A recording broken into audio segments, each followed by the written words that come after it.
Do we have quorum, Mr. Clerk?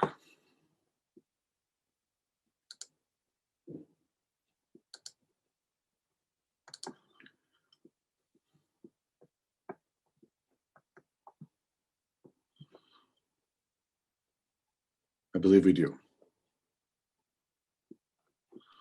You're on mute, Mark. We didn't hear you. We do. I can see all your beautiful faces. Well, good morning and welcome to the Community and Protective Services Committee meeting of February 18th, 2021. I would like to call this meeting to order. This meeting is being held remotely through Zoom, which is necessary in these times of physical distancing to keep everyone safe during the pandemic. Please note that those who do not need to participate in this meeting can also watch it on the live stream at the Ottawa City Council YouTube channel. A reminder to participants to please keep your microphones muted until I call on you to speak. I will provide each committee member with the opportunity to ask questions or comment on each item in the order in which they raise their hand on Zoom. Committee members will be called upon first, followed by any other members of council who have joined the meeting. For panelists, the raised hand option is found at the bottom of the participants list. For attendees, you will find the raise hand button at the bottom of your Zoom window. For those calling into the meeting, please press *9 to raise your hand. The committee coordinator and I will be watching for those cues. The usual 5-minute speaking limit will apply. Of course, you can come back on the board should you exhaust those minutes as a committee member.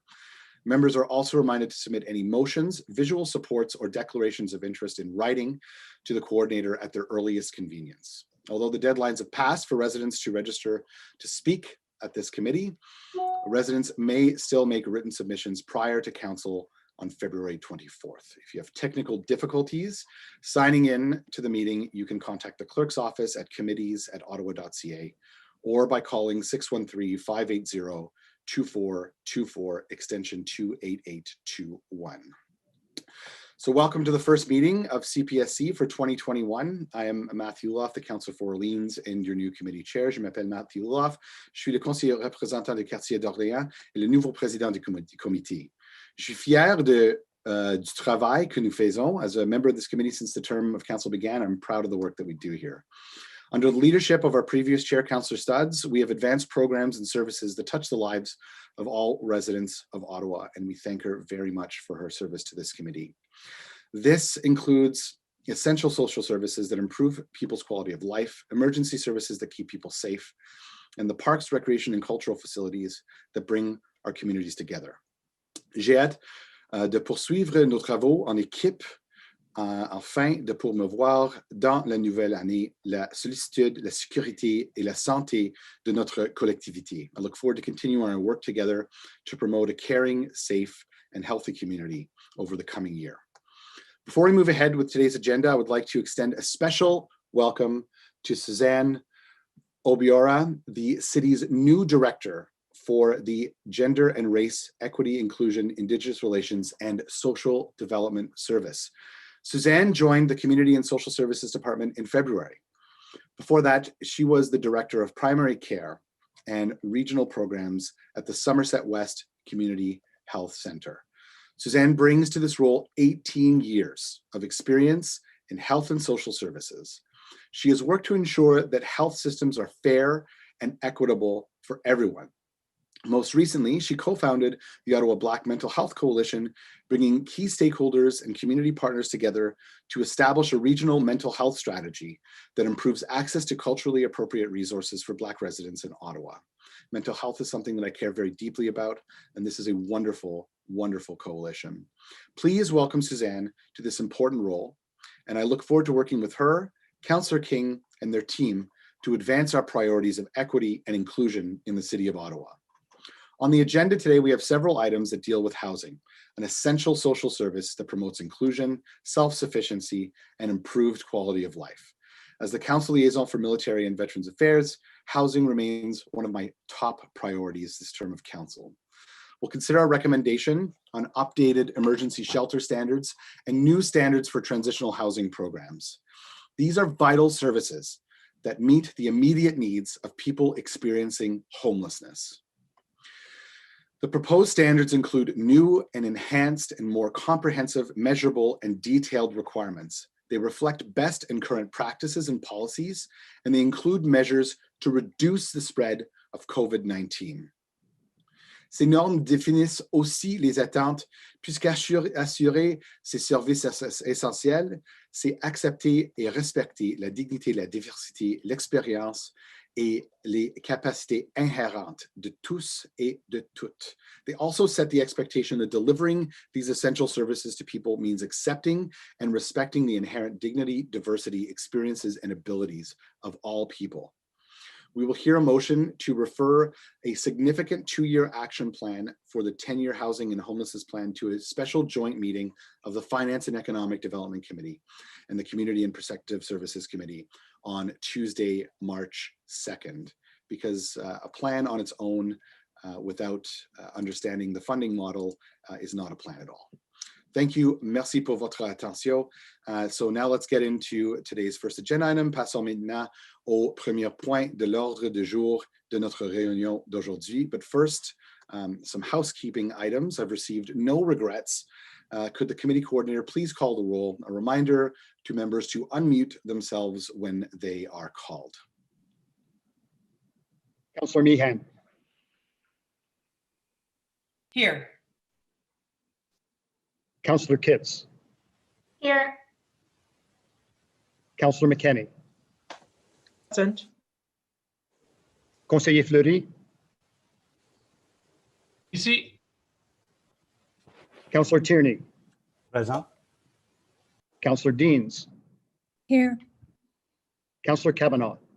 Here. Councillor El Shantiri. Present. Councillor Dudas.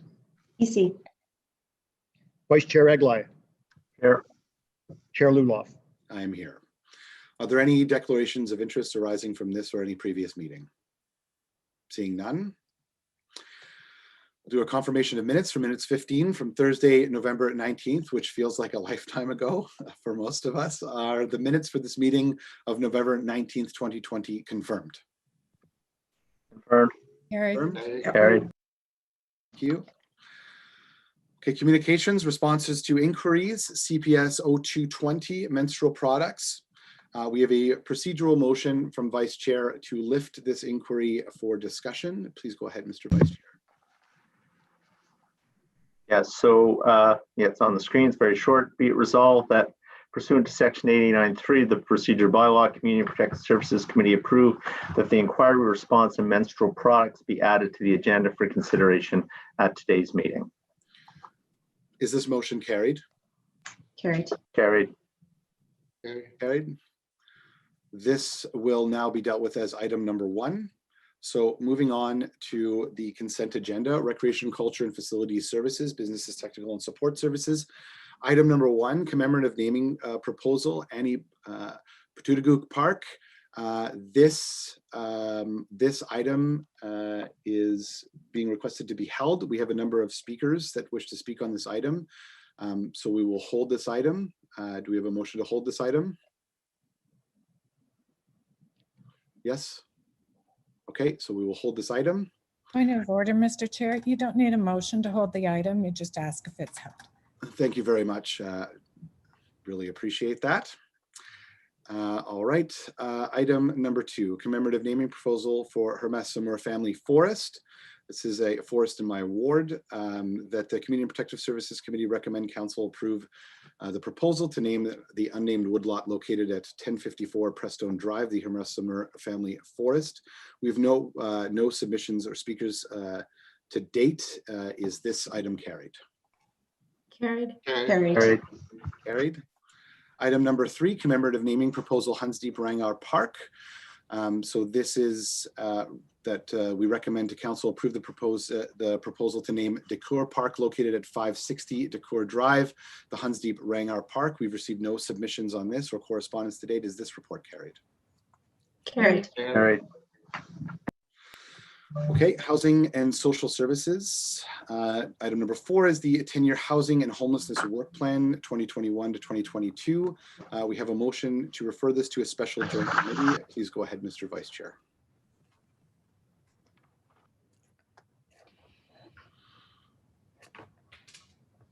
You are on mute, Mr. Vice Chair. Apologize. Whereas the chairs of the Finance and Economic Development Committee and the Community and Protective Services Committee have called the joint meeting for Tuesday, March the 2nd, 2021, to consider the 10-year Housing and Homelessness Plan, Work Plan 2021-2022, alongside the Long Range Financial Plan Housing Report from the Finance Services. And whereas the Long Range Financial Plan Housing Report will be released to Council and the public on Friday, February 19th, 2021, with the Joint Committee's agenda, therefore be it resolved that the 10-year Housing and Homelessness Work Plan 2021-2022 report ACS 2021-CSS-GEN-0003 be referred for consideration at the joint CPSC FEDCO meeting of March the 2nd, 2021. Is this motion carried? Carry. Carried. Thank you. Item number 5, 2021 Ottawa Emergency Shelter Standards and 2021 Ottawa Transitional Housing Program Standards. Does anyone wish to hold this item? Councillor Fleury, you wish to hold this item? Is it? Yeah, I have some questions as well. Thanks. Okay, perfect. We will hold that item. And staff also have a brief PowerPoint presentation on this as well. Long-term care services, accountability agreements with the Champlain Local Health Integration Network. Does anyone wish to hold this item? Is this? Yes. Oh, is it a quick question, Councillor Kavanagh, or do you wish to hold the item for larger discussion?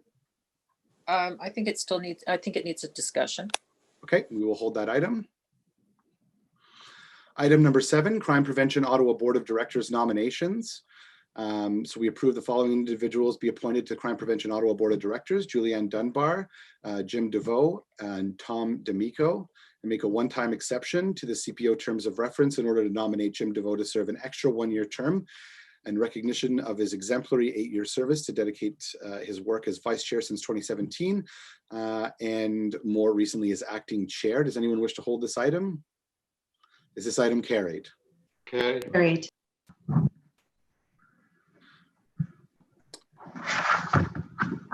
Okay. Item number 8, status update, Community and Protective Services Committee inquiries and motions for the period ending 8 September 2020 that the Community and Protective Services Committee received this report for information. We have no speakers to date. Is this item received? Mr. Chair, I have a very quick question on one of the matters. Yes, please go ahead now. There was an ask for a graph, an infograph that dates back to 2017 for property standards. So we're in 2021. This is a small communication piece. Is that possible to accelerate?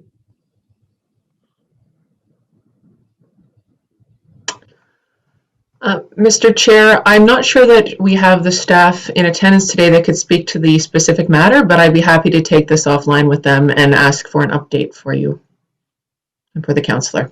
Is that okay, Councillor? Thank you. Okay, is this item received? Received. Item number 9 is appointments to the Accessibility Advisory Committee. The Community and Protective Services Committee recommend the Council waive Section 2.1 of the appointment policy as described in this report and extend the current voting members as follows. Don Patterson, Philip B. Turcott, our incredible chair, and Brian Wade for their term ending November 14th, 2022. Is this item carried? Carry. Carried. Carried. Carried. Okay, notices of motion which have been previously given. We have item number 10, Tabor Apartments to rehouse 24 families and cease their per diem. That Community and Protective Services Committee recommend the City Council approve that the city launch a proper procurement process to house the 24 families living at Tabor Apartments, and that the city cease the hotel per diem relationship and use of Tabor Apartments no later than July 1st, 2021, in order to Carried. respect the 17 people that have registered to speak on this item. I believe that we have a motion to refer this item to larger discussion at our joint committee meeting, if the Vice Chair wishes to move that motion. Sure. You are on mute. Vice Chair, you're on. Keith, you're on mute. Too early in the morning. So as requested, Mr. Chair, whereas Community and Social Services has identified a number of policy and work plan implications associated with approving the councilor's recommendations with respect to the Taper apartments outlined in this report, and whereas this matter should be considered within the broader context of the city's 10-year housing and homelessness plan and associated work plan before a decision is made, and whereas the 10-year housing and homelessness work plan 2021-2022 report has been referred for consideration by the joint meeting of the Community and Protective Services Committee and the Finance Services Chairs of the Finance and Economic Development Committee alongside the long range financial plan housing report from Finance Services. Therefore, be it resolved that the Community and Protective Services Committee refer this item to the joint CPSC FEDCO meeting of March 2nd, 2021 for consideration within the larger debate on the long-range financial plan housing and the 10-year housing and homeless work plan 2021-2022. Would anyone like to speak on referral? Please use the raise hand function. Councillor Deans. Thank you, Mr. Chair. And let me just say, I certainly understand the reason because obviously what's happening currently with this is not, I think, in the interest of families in the long term, and I don't think it's in the interest of taxpayers. I think it's too costly a program, and we need to find a solution. I also understand the point that it needs to be part of the 10-year housing and homelessness strategy. I mean, my problem is, first off, we've already moved this to a joint meeting of the committee. And now I think what you're suggesting is you're moving the 17 speakers there too, along with the probably 100 speakers or more that will want to come and talk on the strategy at a joint committee meeting. And it's getting a bit untenable. And in my mind, there is a way. I have 2 amendments that I was going to propose for today. I do think that there is a way to address this in a fashion that leaves the door open for the staff to see that the direction is clear where we would like to go, but to have some wiggle room in order to address it. So my preference would be to move ahead and address this smaller issue today and not complicate that bigger meeting on March 2nd by adding on more delegations and making for an untenable day for everyone involved. Thank you. Thank you. Councillor McKenney. Thank you, Chair. I also disagree with deferral to the joint committee. This does not have to be considered in the larger 10-year housing homeless plan. I'm not sure if people realize just how large, just how significant our housing, our affordable housing and homelessness emergency is, but it goes well beyond 24, what I understand now are 16 units, well beyond. So to actually couple this actually takes away from the importance, takes away from the discussion that we have to have at FEDCO. We can't just declare a homelessness emergency and then make it insignificant by adding an item like this onto it. We can deal with this today. We are a committee of elected officials. We have had all the information. I understand that staff have been out to speak with each of you, which is unusual, but I think that you've all been briefed by staff. And we have people who are here to speak today and to put this onto a 10-year housing homeless plan for really 16 families. We had 2,000 people sleep in shelter last night, talking about 16 out of 2,000. We have 12,000 people on a wait list. We've got 36,000 people who can't afford where they're living today and are at risk of losing it. We've got 2,500 to 3,000 who are at risk of being evicted.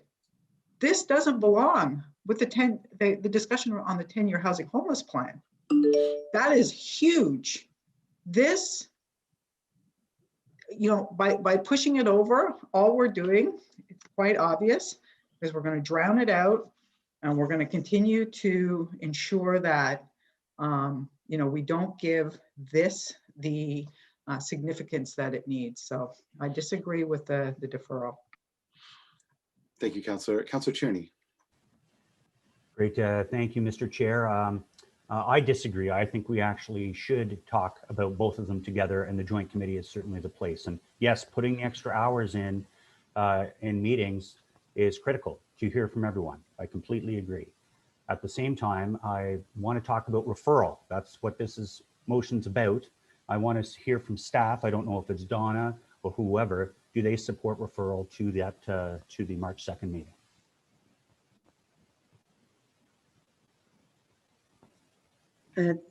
Thank you, Mr. Chair. I think this motion, when we look at the motion and what we're trying to achieve, I think is addressing the bigger issue of family homelessness. And I think the intent of the motion is to try to find solutions that we can not just address the 24 families, but to look at family homelessness in its entirety. And I think while looking at this, making decisions in the isolation of the bigger context, there are unintended consequences and negative consequences for these 24 families until we start to address the policy and system and funding issues to really get at the solution of the problem. And that is in the family housing and homelessness plan. And there would be financial implications to this approach that we really should look in the combination with the financial plan and the affordability plan we've put forward.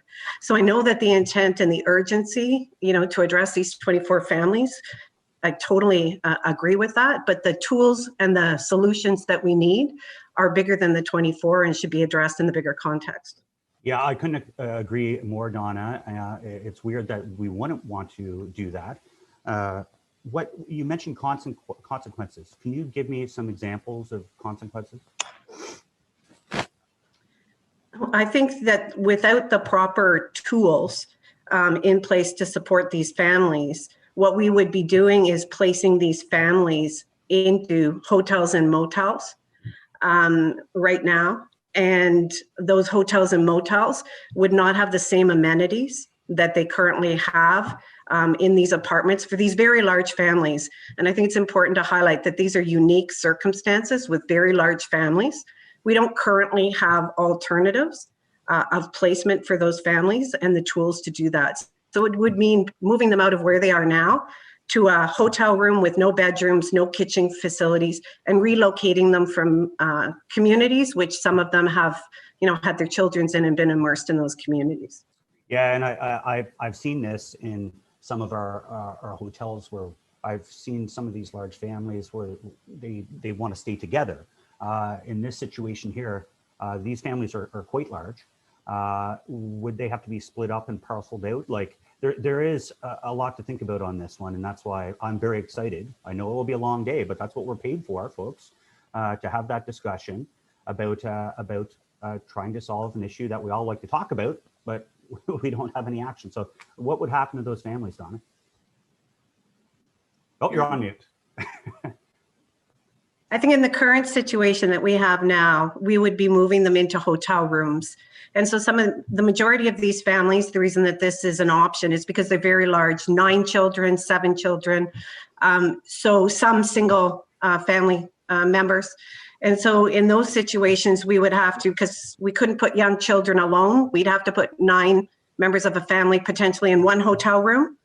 Or if there were multiple families, we'd have to separate them in a hotel room and couldn't guarantee that they would be co-located or close by.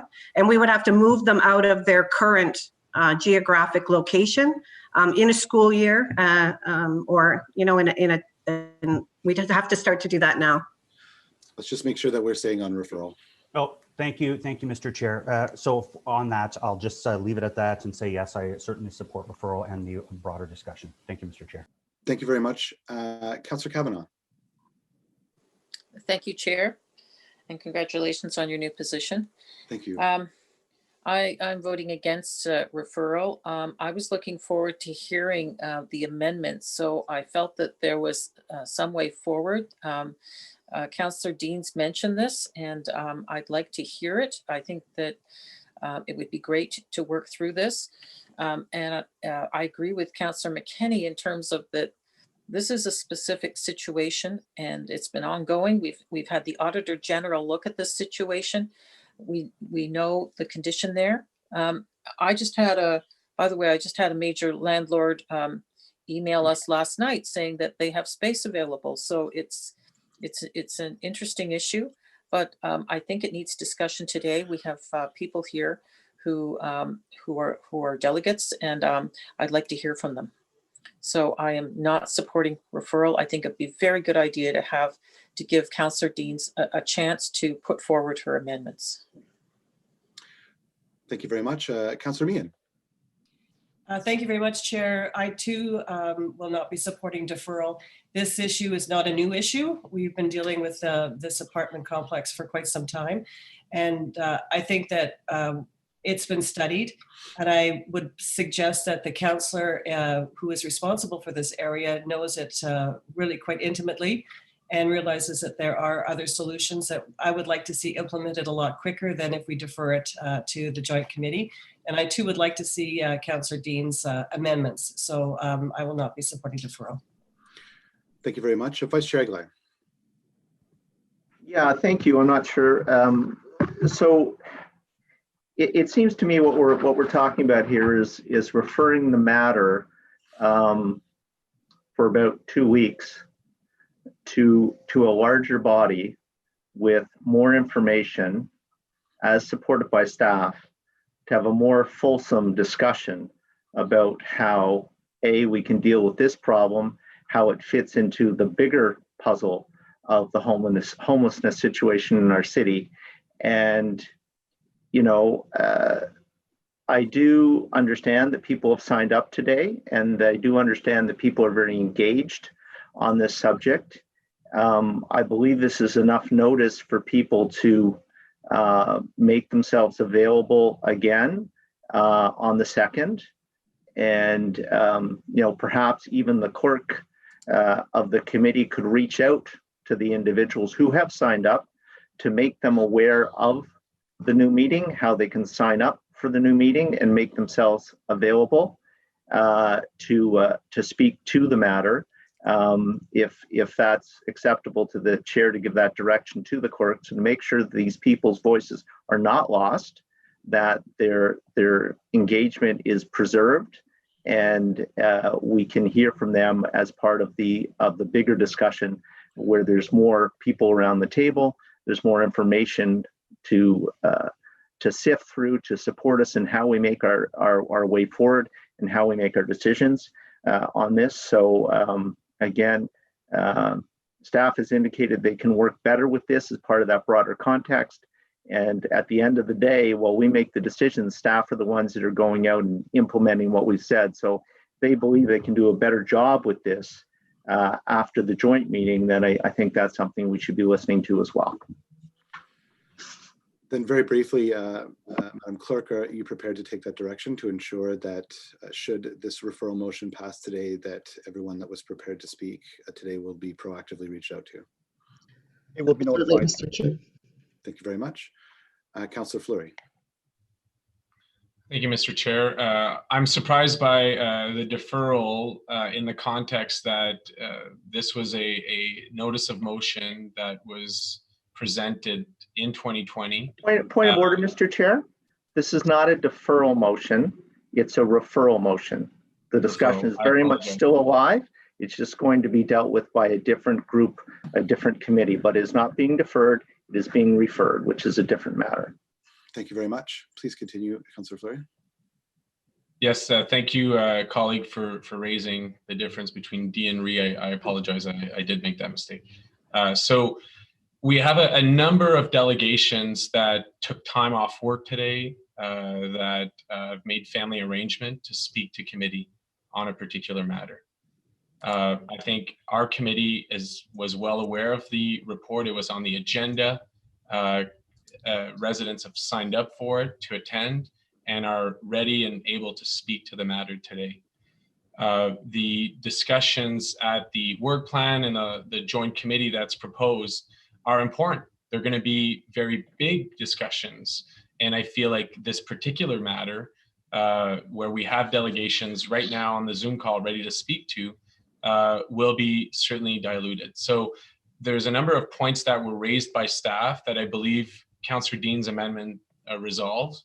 Many of the colleagues have spoken to me relating to concerns of existing families at the Tabor apartment. I believe the councillor's amendments correct that and ensure that no one's left behind. So I hope that you vote against the referral motion and that we open up for delegation and that we allow Councillor Deans to present the thoughtful amendments that are being proposed.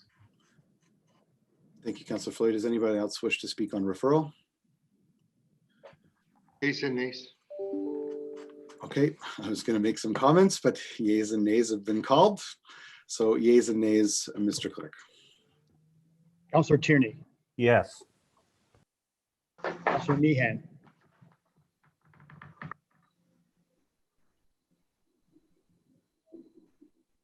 Councillor Meehan, No. You're on mute. Sorry, no? Okay. Councillor McKenney, No.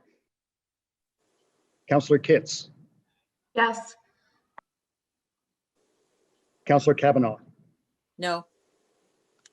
Conseiller Fleury. No. Councillor El Shantiri, Yes. Councillor Dudas, Yes. Councillor Deans, No. Councillor Vice Chair Eglai, Yes. and Chair Luloff. Yes. We have 6 yeses and 5 noes. So this item is referred. Point of order, Mr. Chair. Is the item referred as a single item on the joint committee, or that wasn't clarified in terms of the referral? So it's people can speak to the Tabor item when it comes to the joint committee? Madam Clerk, can you clarify that? Mr. Chair, yes, that understanding is correct. Okay, so moving on to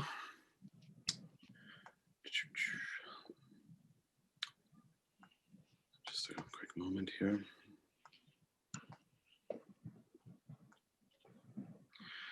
So Chair, just to make sure that those delegations or that are waiting in the attendees, we will let them know that they will be invited to the joint meeting on March the 2nd. Thank you very much, Mr. Coordinator. Okay, moving on to item number. Mr. Chair, Yes. just to be crystal clear so that they can prepare, this will be a separate item on the agenda. They will have 5 minutes to speak on the Tabor item. If they so choose, they will also have 5 minutes to speak on the housing and homelessness plan, correct? That is correct from my understanding. Madam Deputy Clerk, can you please confirm that? That's correct, Mr. Chair. Thank you. Okay. Any further points of order? Okay, seeing none. Moving on to item number 11, plan regarding innovative models of care for long-term care homes. We motion that the Community and Protective Services Committee recommend that City approve that staff be directed to present to Committee and Council a plan regarding transformative culture change, i.e. adapting innovative models such as the butterfly model by Q2 2021. I do believe that we have an amending motion and I don't know whether or not it will be accepted as friendly. So if the Vice Chair can read the amending motion. Thank you very much, Mr. Chair. Whereas COVID-19 pandemic has highlighted issues within the long-term care home system, whereas these issues are not new and existed long before COVID-19 began, now more than ever, there is a pressing need to change the system so that residents in LTC homes are safe, comfortable, and live with dignity and quality of life. Whereas the COVID-19 pandemic has further highlighted the importance of quality long-term care facilities, and with the City of Ottawa operating 4 long-term care homes, and whereas the Community and Protective Services Committee recognizes that due to the COVID-19 pandemic, the city-operated homes have needed to shift their priorities to focus on outbreak prevention, containment of the virus, implementation of changing directives, which has resulted in significant resource pressures during the emergency response. Therefore, be it resolved that the following revised recommendation be approved, that the Community and Protective Services Committee directs staff to present committee and council, or present to committee and council rather, dementia care strategy framework for the city's long-term care homes, which focuses on innovative dementia care models by Q4 2021. Thank you very much. So on the motion, Councillor Kavanagh. We do have two Thank you. delegations as well, Chair. Oh, understood. All Okay, right. I'll wait till after the delegations. Is this on referral? Nope, this is not, this item is not being referred. There's just a motion. Oh, it's just an amendment, sorry. That's correct, just a. Yeah. just an amendment. Yeah. I'll wait till after the delegations. Point of order, Mr. Chair. We're still going through the initial agenda, are we not? So is this simply not? If there's objection to the motion, is this not simply held and we go back to the beginning of the agenda items that were held, or I'm not sure? I'm just asking the question. No, indeed, we will hold item number 11 and come back to it. Item number 12, the one-year capital plan for city-owned long-term care homes. I believe that the mover has worked with staff on this motion, that the Community and Protective Services Committee recommends City Council approve that staff be directed to present to Committee and Council a one-year capital plan for city-owned long-term care homes by Q2 2021 and continue to provide one-year plans following the budget period year. Does anyone wish to hold this item? Is this report carried? Carried. Okay, so moving back to the top of the agenda, we have held our communications on menstrual products. We do have a member of council, Jenna Sudds, our previous chair, who wishes to speak on this item. Please go ahead. Terrific. Thank you very much, Chair. And I just wanted to take the opportunity, I want to thank staff, but I also had a couple of questions I wanted to raise based on the response. So first of all, that this has been a year in the making. And I know myself, and I think perhaps some of the others, my colleagues around the table met last February, so about a year ago, with two local Canada high school students, Izzy LaPalme and Ashlyn McLean, who made the rounds, and I know they've met with a few of us to talk about menstrual inequality in our city. And I know I certainly was very inspired by these young girls and their passion and motivation to help address the issue. Which really inspired me to bring this issue forward and table the inquiry back a year ago. I'm so really happy to be at this point and thankful for the attention that staff have given to this issue over the last year, when obviously they had a lot on their plate with COVID as well.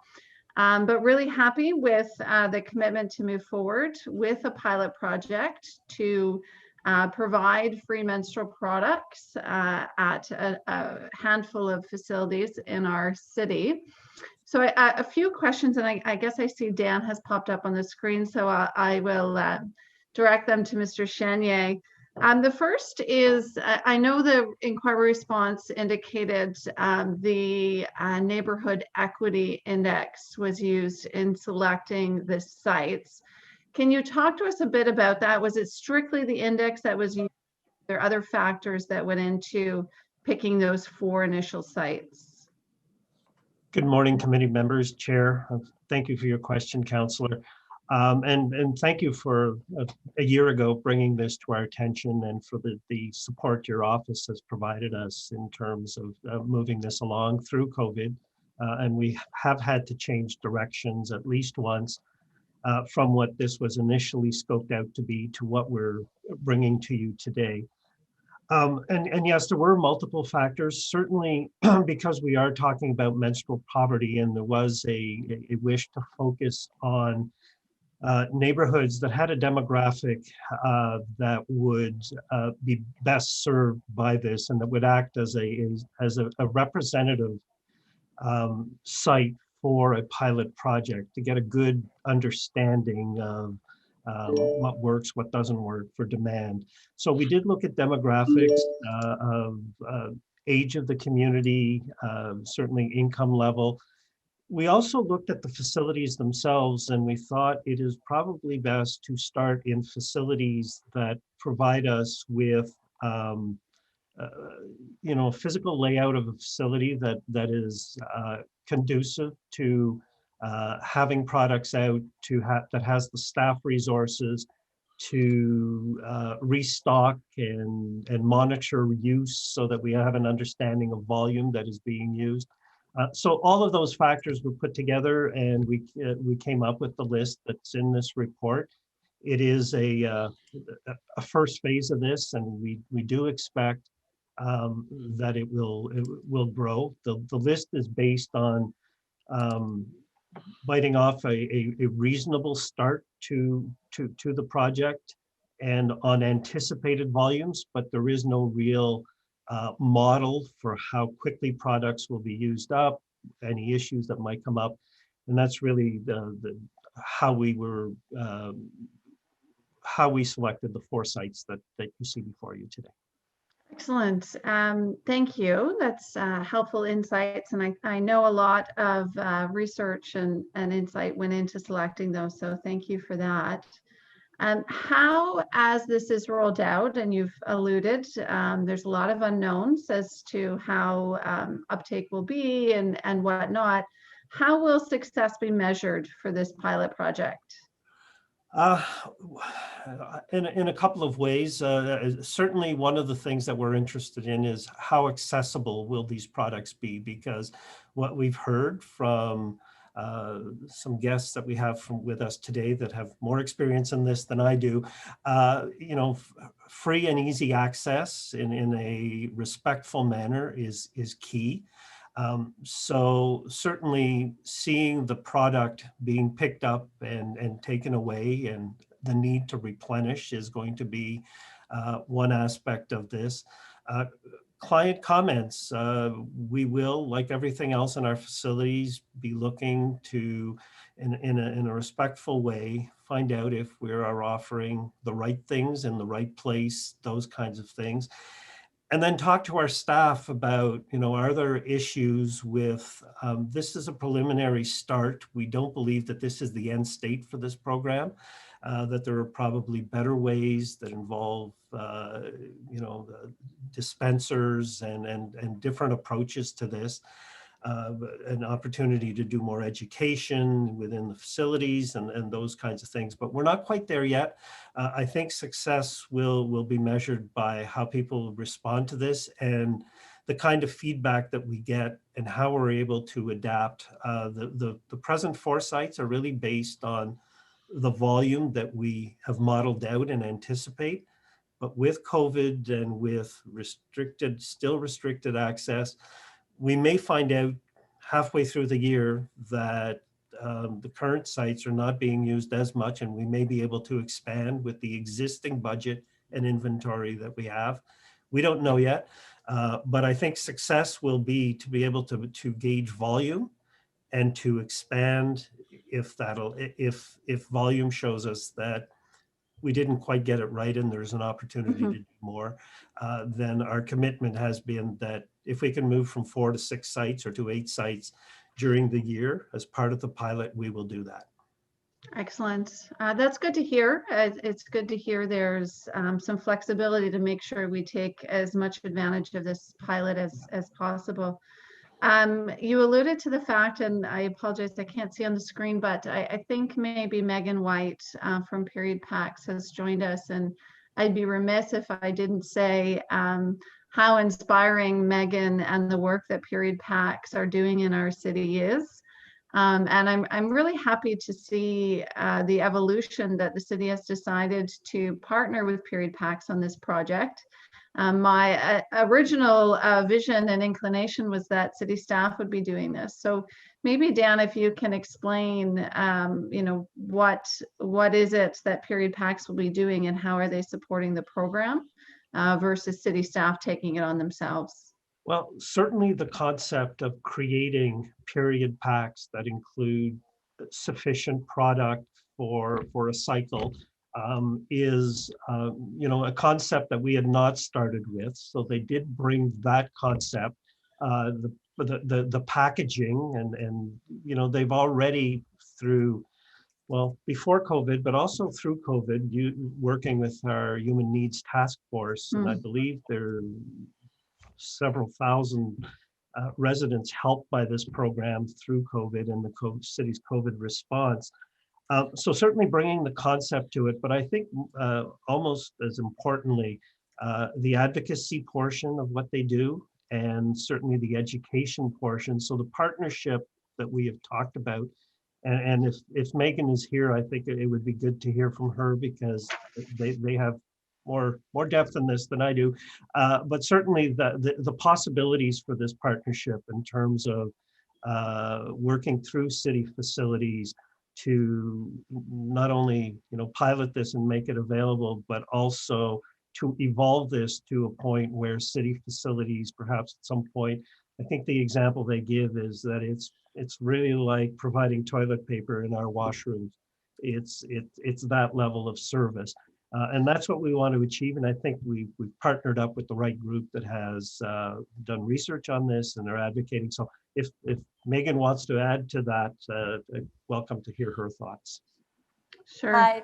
Yes, thanks so much for allowing me the opportunity to speak. And Dan, I'll just speak to what you just said really quickly to say what Period Packs is contributing. And you covered a lot of it, but I want to mention that the holistic view of how we got here and why menstrual inequity is an issue to begin with, and what the true barriers are to access, so that we can begin addressing, this is a multifaceted issue, is a huge part of what Period Packs is doing in the community. So approaching misinformation, the inability to access adequate menstrual education, why this is affecting primarily people under 25, and what the true barriers to access are outside of not having the income to purchase the products yourself, and why this is really a community issue and a basic necessity. Amazing. Thank you very much, Megan. And as I said, when I first met with you, the work that you're doing is incredibly inspiring, and it's great to see this partnership with the city. Maybe one last question for Dan. The report, the response, indicates that you will report back. I'm assuming the report back will be to this committee. And timing, what can we expect? So, Councillor, yes, the intent would be to report back to this committee. We had envisioned doing it at the end of this year to get a full understanding. We're looking to really start this at the beginning of March. Our facilities have just reopened, so we're settling into reopening facilities. And part of that will be to implement this within the coming weeks. Should there be significant change, like I mentioned, we may decide to do something faster, or to correct course, or to add to the program through the year. If that's the case, then we could look at an update in the fall. But if not, then I would see Q1 of next year as our target date. Thank you. And I would just add to that, obviously, as we enter into the fall and we start thinking about budget for next year, it would be good to have a sense of how this pilot project is going, and if we do want to continue the budget impact that we'll need in the coming year. So I'll leave that with you. I'm sure you have it on your mind as well. But again, my big thanks. I know this was a lot of heavy lifting, and there was a lot of back and forth between my team, myself, and yours. And I really appreciate your willingness to dive in on this. So thank you very much. Thank you. Thank you very much, Councillor. Councillor Kavanaugh. Thank you. I just wanted to add my thanks and congratulations to Councillor Sutz and to the young women that brought this forward. Melanie, I appreciate it very much. It's a great initiative for a city. It definitely is about equity, and I'm glad that we're going to do this. And I appreciate Dan that you're taking this on in our recreation. I think it's very positive. I can think of a lot of places that would be a good thing. So I just wondered, are we coordinating with schools at all, or have we been in contact with schools? Are they, I think some of them are doing the same thing. Chair, I believe that Megan may want to speak to this, because I believe they have established a partnership, I believe, with the English Public Board that is quite an interesting part of what they're doing. Thanks so much, Dan. I'll speak, I guess, briefly about that. So the Ottawa Carleton District School Board is moving forward with a program introduced in fall of 2022. So it's a bit, it's a ways off, but that program will see all restrooms stocked with menstrual products, barrier-free and accessible, including one male restroom in all of their school locations. That I can't take full credit for that. We supported it, but there was some amazing youth also in the community who put that forward. Their student trustee for the board really championed that. But I think it's an important component. I'm glad that you brought it up, because like we keep stressing that this problem really affects people under the age of 25 the most. So a part of our community that needs our support, that needs to be taken care of. And a huge barrier is that, just to chat really quickly, is that these young people are in the care of institutions until the age of 18. They don't have their own disposable income. They aren't allowed to leave the property of school without explicit permission, and they simply do not have access. So seeing these developments in the school board, I think we can use that as a model to try and create similar programs in all of the school boards, and as well as in universities across Ottawa. So it's really hopeful, and it is a key component of ending menstrual inequity in the city. Excellent. I'm glad to hear about it. Thank you very much. Thank you very much, Councillor. Is this item received? Received. Received. I'm moving on to our next held item number 5, 2021 Emergency Shelter Standards and 2021 Ottawa Transitional Housing Program Standards. I think we missed, Chair, we missed number 1, which is the Putagook Park. Oh, my apologies. Thank you very much.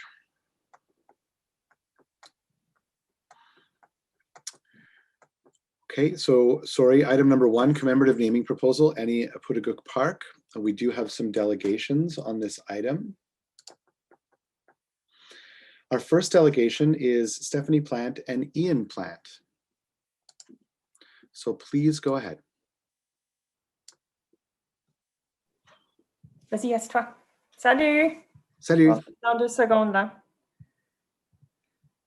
OK, assieds-toi, mon amour. Assieds-toi. Bonjour. Attends. OK, prends une respiration. Okay. Bonjour, je m'appelle Yann Plante. J'ai 10 ans et je fréquente l'école franco-jeunesse à Côte-des-Sèvres. Ma mère et moi faisons plein d'aventures dans la ville. Nous avons mangé à tous les McDonald's, nous avons visité toutes les bibliothèques, nagé dans toutes les piscines et récemment nous avons été dans tous les parcs canins. Je connais bien la ville et j'aime y habiter ici. À l'école, nous apprenons beaucoup sur les peuples autochtones. L'année passée, j'ai eu mon 9e anniversaire au parc Sandy Hill. Un jour, j'aimerais dire à mes amis qu'on se rencontre au parc Putagook. Le nom Putagook est mieux que le nom Sandy Hill. Merci, je passe la parole à ma mère. Merci. Bonjour, présidente du comité, conseillère et membre du public. Je m'appelle Stéphanie Plante. Vous venez d'entendre mon fils Yann. Après mes commentaires, vous allez sûrement entendre des experts et des expertes plus connaissants que moi dans le domaine d'art, d'histoire et des peuples inuits. J'ai décidé, au lieu de parler d'Annie, sa vie et ses places comme une des meilleures artistes qui ait vécu dans la capitale nationale, je vais vous donner un aperçu et l'appui et l'engagement avec la communauté artistique, politique et autochtone que la soumission du parc Putagook a provoqué. Quand j'ai commencé ce projet en janvier 2020, j'ai demandé la permission de la famille d'Annie et les réponses étaient immédiates et enthousiastes. I remember fondly the first lunch I had with Veldon Coburn, the father of Annie's daughter, at Café Nostalgica, and my first phone call to speak with Annie's brother C in Cape Dorset, Nunavut. When I started reaching out to academics, art experts, and elected representatives to ensure their support for this project, the average response time was less than 24 hours. And the Office of the Premier of Ontario, in the middle, which was the initial chaos of COVID-19, personally reached out to the Premier of Nunavut to ensure that I would be in touch with So Savi Kakat, the results of which is a series of endorsement letters from up north that came from registered mail, which you should all have a copy of. The July 30th CBC article by Idil Musa received 130 retweets, 477 likes on Twitter, 103 likes on Facebook, and 174 positive comments on CBC social media platforms. I'm told that after COVID, this was the most engaged story on the CBC Ottawa website, and I'm forever grateful for the positive response and the interest the media and the community have taken in this effort. But don't let the metrics guide you. At the opening, you heard what was the next generation of municipal taxpayers and voters tell you that representation matters, women matter, the arts matter, and most importantly, Inuit people matter. As today, it is quite possible that an entirely new generation will write any Putuguk Park on birthday party invitations, T-ball signups, dog park meetups, soccer registration forms, summer camp locations. The Putuguk Park will be tagged on Instagram and TikTok posts about ultimate frisbee. And most importantly, it's over where 1,300 urban Inuit can call theirs. Presently, in terms of municipal parks, there is nothing. Conseiller Fleury, merci à vous et à votre équipe pour l'aide et le soutien que vous m'avez fourni pour faire aboutir ce projet. I look forward to working with you and other city staff to continue to advocate and insist on parity and diversity in the topography of our wonderful city. Merci et je suis ouverte si vous avez des questions. Merci beaucoup. Je suis tellement impressionné avec Yann. Conseiller Fleury. Merci, Monsieur le Président. Bonjour, Stéphanie. Je veux te remercier personnellement. Toi et moi, on a travaillé ensemble de façon rapprochée depuis la dernière année là, pour soumettre ça, mais évidemment, on ne serait pas en position d'avoir une proposition aussi bien rodée si ça n'avait pas été de ton effort. Donc, je veux reconnaître la part d'une bénévole, d'une résidente qui est passionnée, qui a à cœur sa communauté, puis qui, à travers ça, a un impact réel. Donc, je souhaite souligner ta contribution. J'aimerais peut-être, pour la part du comité, si tu fais signifier, j'ai eu quelques questions au niveau de l'engagement de la famille d'Annie. Est-ce que tu pourrais parler particulièrement, tu as parlé des lettres du Nord, de la communauté inuite et tout, mais juste particulièrement, si tu peux clarifier pour la famille d'Annie, je sais que plusieurs sont intéressés. Oui, absolument. So my first step I did was I reached out to Professor Coburn. As you know, he's the father of Annie's daughter. He was really enthusiastic. One thing he said to me, which really stuck with me, is that there's some salacious content, I would say, about Annie from the last 2 years of her life online. And he was really adamant that he would like his daughter to have a positive place and a positive association concerning her mother's life when she asks about her. And I agree that our children are looking for these kinds of symbols in our municipal landmarks. The other thing I did for the first time in my life, I phoned Nunavut and I spoke with her brother C. He doesn't have the internet, but by phone, he gave his endorsement. And it's my understanding that the city of Ottawa also received an affidavit from Annie's cousin who lives in the city. I did not speak to him personally, but I know the city staff did. As well as you saw, we had the reference letters from Premier Joe, we had her MLA, we had our MPP. So overall, lots of engagement with the community and really positive responses all around. Absolument. Merci de clarifier, Stéphanie. Merci encore. Puis, merci à vous. Je sais qu'après ça, on aura un autre projet. On a toujours plein de projets dans la communauté, donc félicitations. Merci. Merci Stéphanie et Ian pour votre témoignage. On apprécie beaucoup. Next, we have Alexandra Badzak de Galerie d'Art d'Ottawa. Merci. Je suis heureuse d'être ici aujourd'hui. I'm certainly very happy to be in such great company, albeit virtually, with Councillor Fleury and Stephanie, whose incredible grassroots efforts really got us all here today, along with my incredible cultural colleagues, representing Saw Gallery, the City of Ottawa, Carleton University Art Gallery, and of course the National Gallery of Canada. And I know Dr. Sasha Suda will be speaking right after me. We've all come together to support the recommendation to name the Sandy Hill Park in honor of artist Annie Putuguk. As director and CEO of the Ottawa Art Gallery, I support the move to diversify the naming of spaces across our city, most especially by artists who should be recognized and remembered and celebrated for their incredible contribution to our shared cultural life. Those of us in the arts in Ottawa, across Canada and internationally know of the importance of Annie Puttigut's work, whose pen and pencil crayon drawings drew upon the legacy of her famous artistic family, including her grandmother, Pistoluk Ashuna, while making a pivotal shift in subject matter and aesthetics with depiction of contemporary Inuit life from a deeply personal viewpoint as a woman. She depicted what was valued and unique in her culture through the counterpoint of what was rapidly changing. She rose to the spotlight when she won the prestigious Sobey Art Award, and her work has been exhibited around the world and collected privately and publicly by almost every major art gallery in Canada, including the National Gallery of Canada, and of course, the Ottawa Art Gallery. Sadly, her fame and exceptional talent was tragically cut short when she died here in Ottawa at the young age of 47. Yet in that short time frame, Annie Puttigut was remarkably prolific, producing over 1,000 drawings that changed the way we from the South viewed Inuit culture, not as fixed in time and tradition, but rather a complex mixture of traditional ways of knowing and living with the sometimes stark realities of modern life within a rapidly changing consumer culture.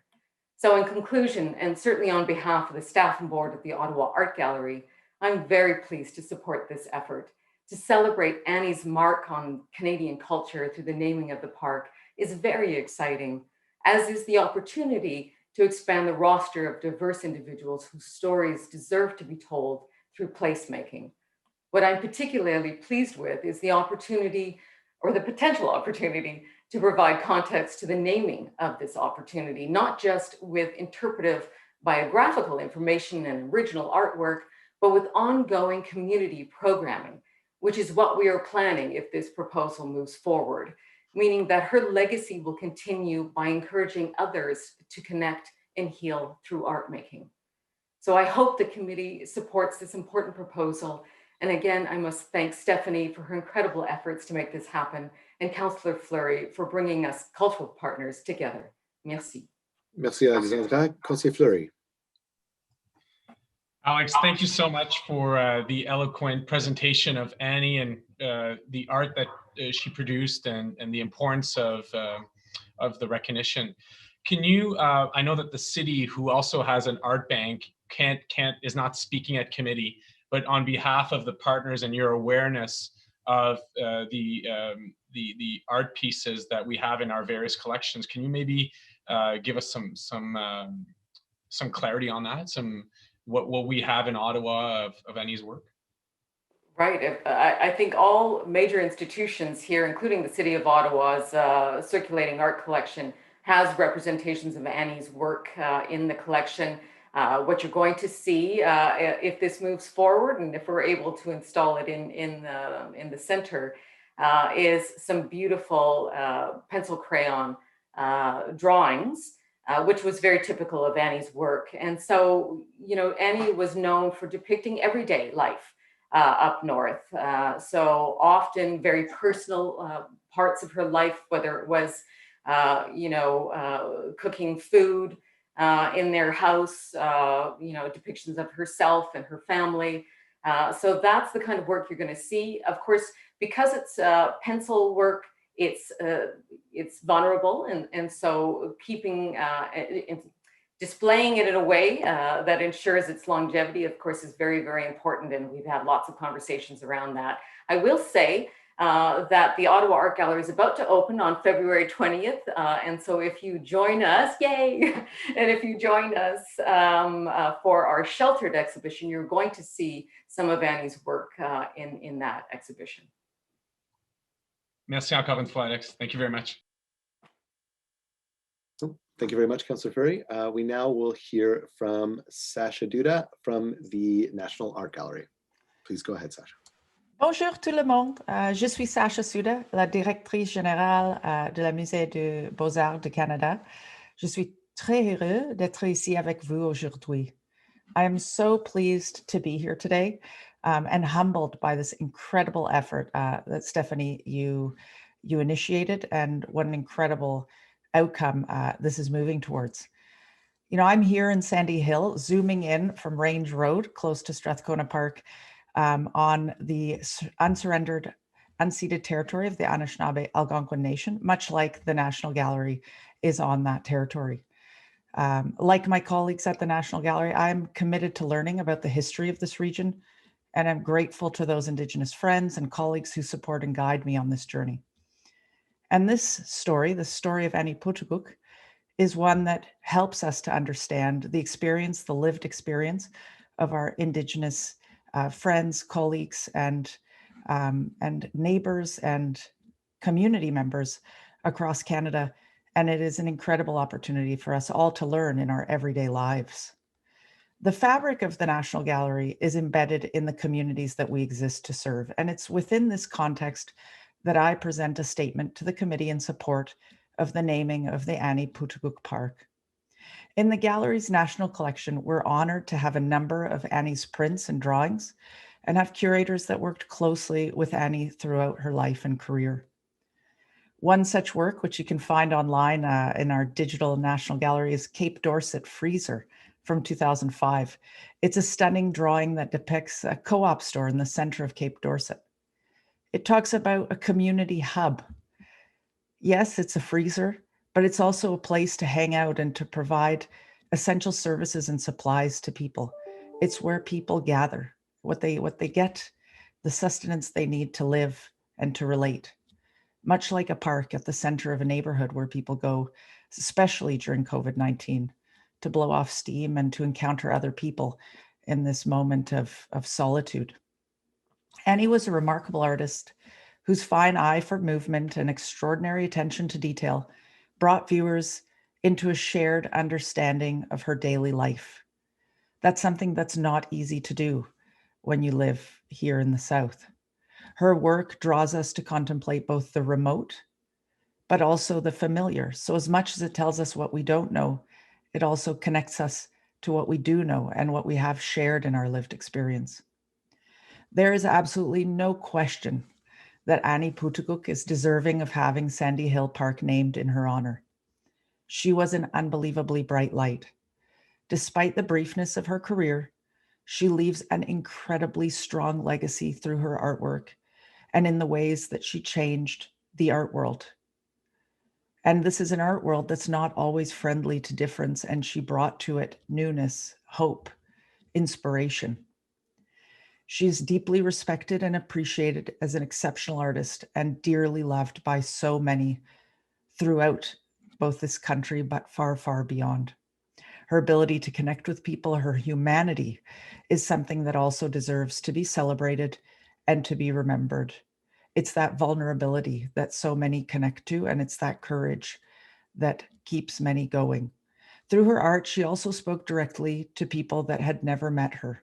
So the commemoration of the park offers an opportunity to bring together and connect the people she loved and who loved her as an artist, as a mother, as a woman, as a sister, and as a friend.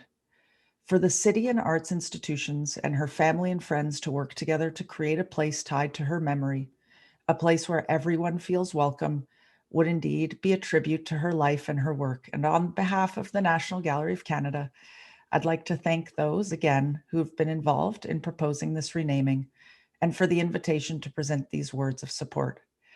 I, for one, am so looking forward to going to this park with my kids, where I go almost every day, and tell them a little bit about Aniputuguk, her work and her life, and to do this in a familiar and open public space, which would be a small way in which my family can honor her legacy and contribute to a broader understanding of the lived experience of somebody who had such a large impact on our lives here in Canada. Thank you for the invitation to speak. Miigwech.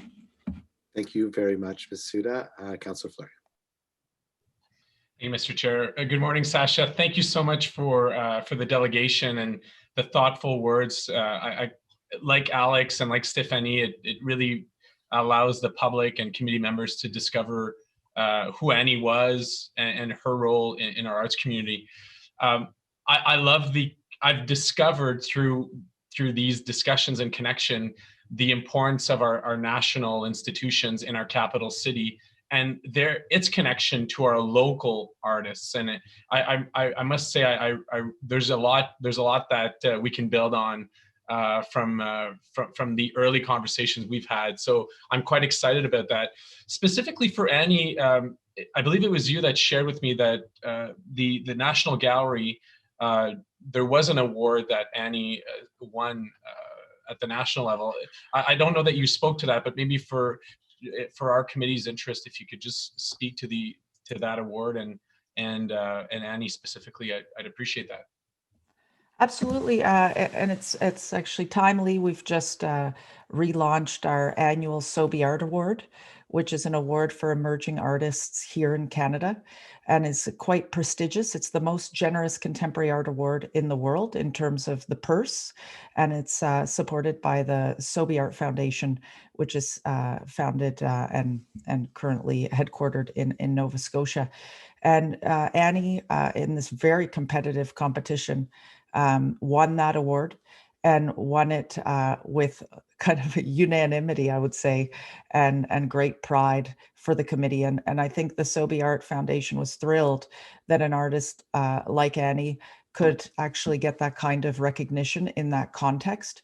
You know, the art world is not always one that is easy to navigate and to move through. And it's just that purpose that the Sobe Art Award is meant to serve, to give emerging artists who maybe aren't, you know, quote unquote, part of the scene yet to find their way there. And particularly given the brevity of Annie's career, it's really, I think, very important that that award, that she applied and was nominated for that award and was recognized as early as she was. Thank you very much. Really appreciate your wonderful words today. Moving on, we have Ihor Mikkelshizin. Hello, councillors and chair. My name is Ihor Mikkelshizin. I'm the executive director of the Ukrainian Canadian Congress. And in the pre-COVID world, I believe some of you and I had met at events and at other opportunities. I'm speaking today as a resident of Ottawa to add my voice to the many passionate individuals and organizations who are supporting the park renaming project. Obviously, as you heard from the artistic experts here, Annie was an award-winning artist, but as a resident of Ottawa, I know that we are all looking forward to more of these kinds of opportunities to rename parks and other municipal locations for the many diverse people who make a contribution to our community. And I believe, again, as you can see from the letters and the speakers, that Annie Putugu meets this criteria for the recognition clearly. And I think it's just an excellent opportunity to also thank citizens like Ian and Stephanie Plant to rectify the lack of diversity and representation that's unfortunately the current situation, and to ensure that in this case, Annie's memory will live on, and that this is an opportunity to go forward in the right direction. So thank you very much. Thank you very much. Councillor Meehan, did you have something you wish to say? No? Okay. Oh. Sorry, you're on mute. Sorry, I'm kind of dense this morning. No, not at all. No, I would like to say my question has been answered. Thank you. Oh, okay, perfect. Okay, up next, we have Orest Zadalowski.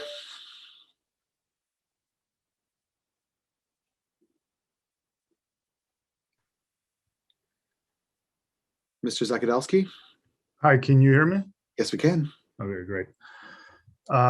Thank you for allowing me to speak at this committee. My name is Orest Zakadowski. I live in Sandy Hill, a couple of blocks away from Sandy Hill Park, and I hope this committee will recommend to council that the park be renamed in honor of Annie Putugu. I grew up in Toronto and moved here to Ottawa 7 years ago.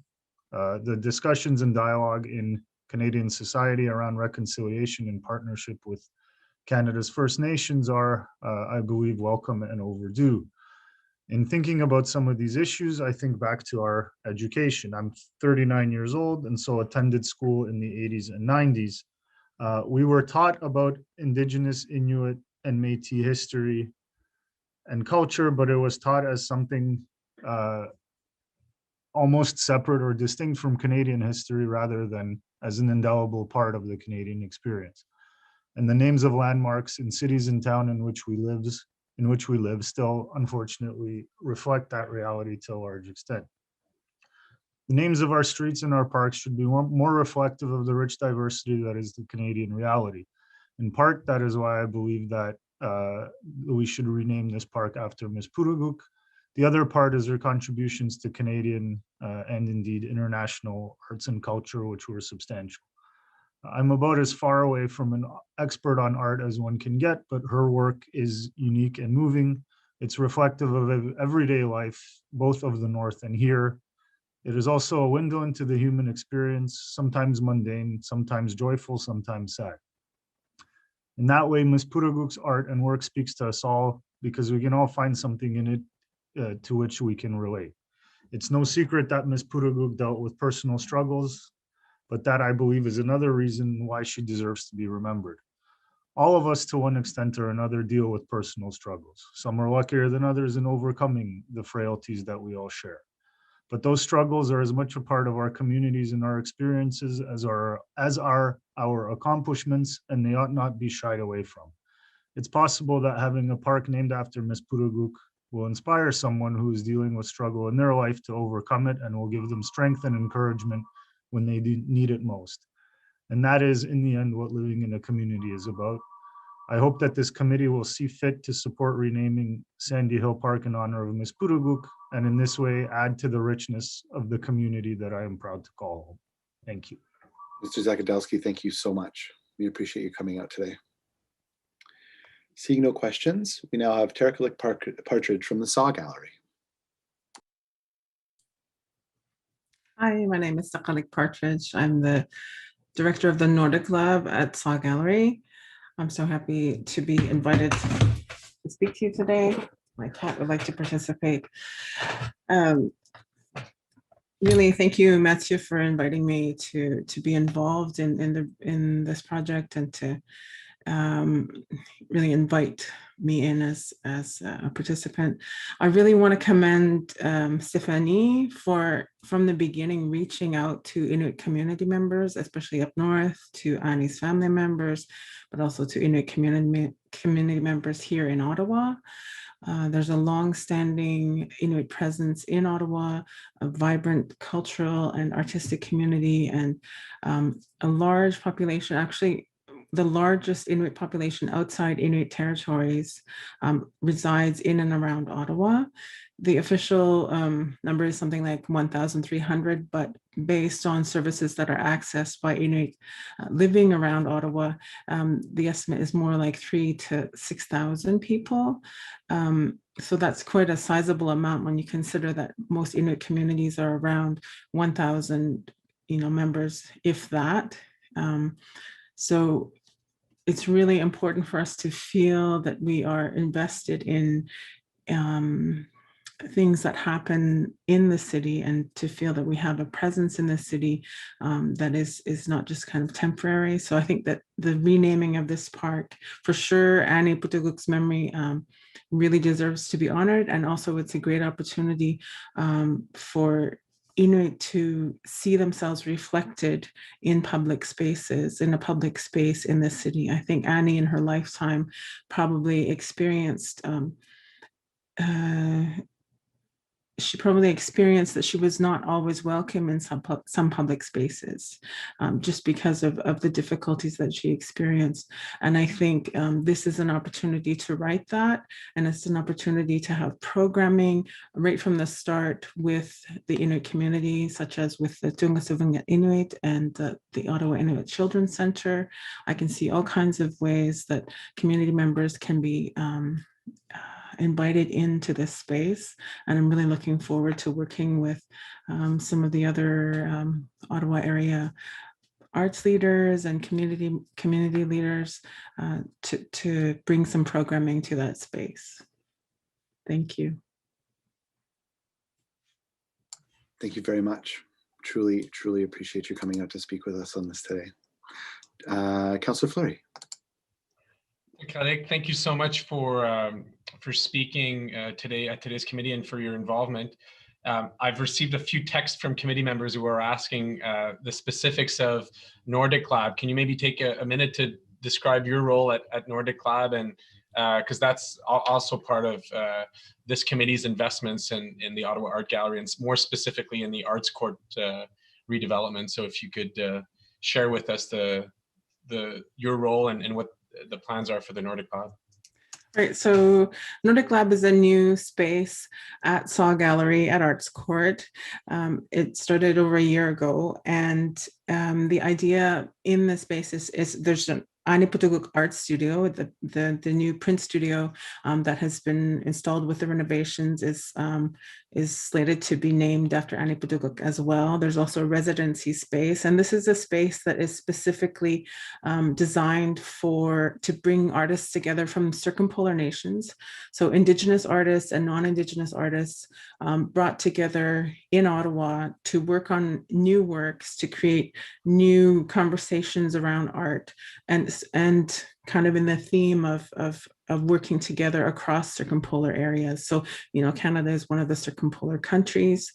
Of course, in the past year, we haven't had people coming to Ottawa, but we've been working with artists in Norway, in Alaska, in Canada, and also locally in Ottawa on at-home residencies. And the plan is eventually to bring people to Ottawa for events and to have Inuit artists and other Canadian artists working with Nordic Lab to go to venues and events in other circumpolar countries. It's very exciting. Thank you for sharing that.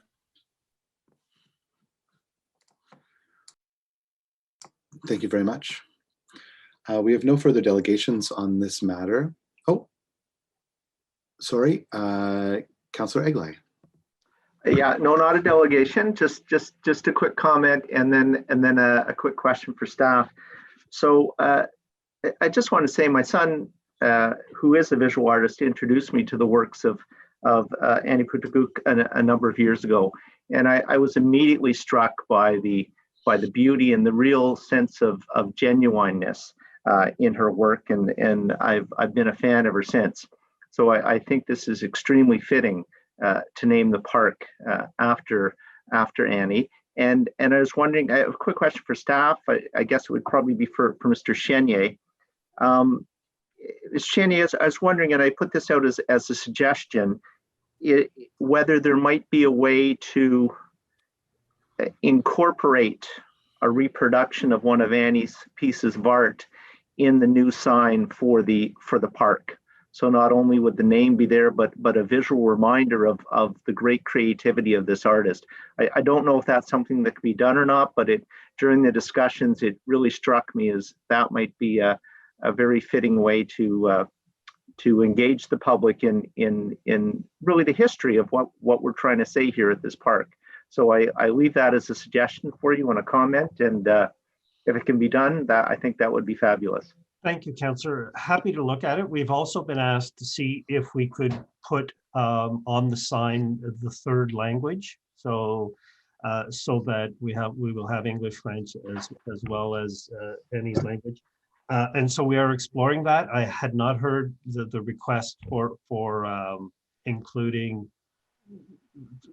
a rendition of her paintings, but we can certainly, I don't know if that's possible in the sign. I can tell you, and Councillor Fleury may want to talk about this, that we are, Sandy Hill Park has a Sandy Hill Community Center within its area and some lobby space, and we are preparing to display some of her artwork that is part of our municipal arts collection in that. So Julie DuPont in our public arts program has been working on that with the councillor's office. I appreciate that. And as I say, the thought just came to me as I was hearing, the various residents of Sandy Hill saying how often they attend the park and bring their children and really want this to be sort of part of a learning experience as well. And so I just put that out there, Dan. I don't know if it is doable, but if you and your team could think about it, then I would appreciate that. Thank you. Yeah. Councillor Fleury, once again. Mr. Chair, this is on wrap up. So if there's other comments or question, I'm glad to wait. Was there anyone else on the list? It doesn't appear so. No, go ahead. Okay. Thank you, Mr. Chair, and I want to thank the city. It's one of the unique processes of naming that's really been enjoyable. We have an active resident. We have the support of the community association.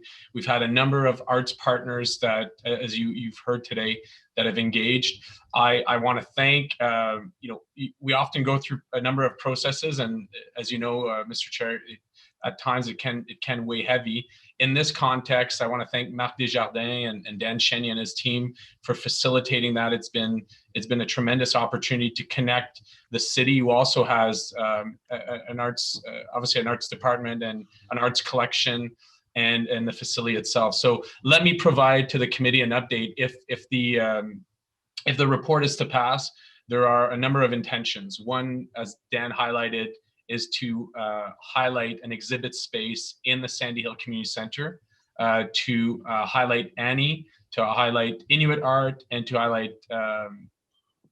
highlight her work. There is a work in progress between a number of partners. You've heard from them today relating to yearly programming for Inuit and for artists in the park. So we're working through that, and obviously that will be promoted in time in terms of programming.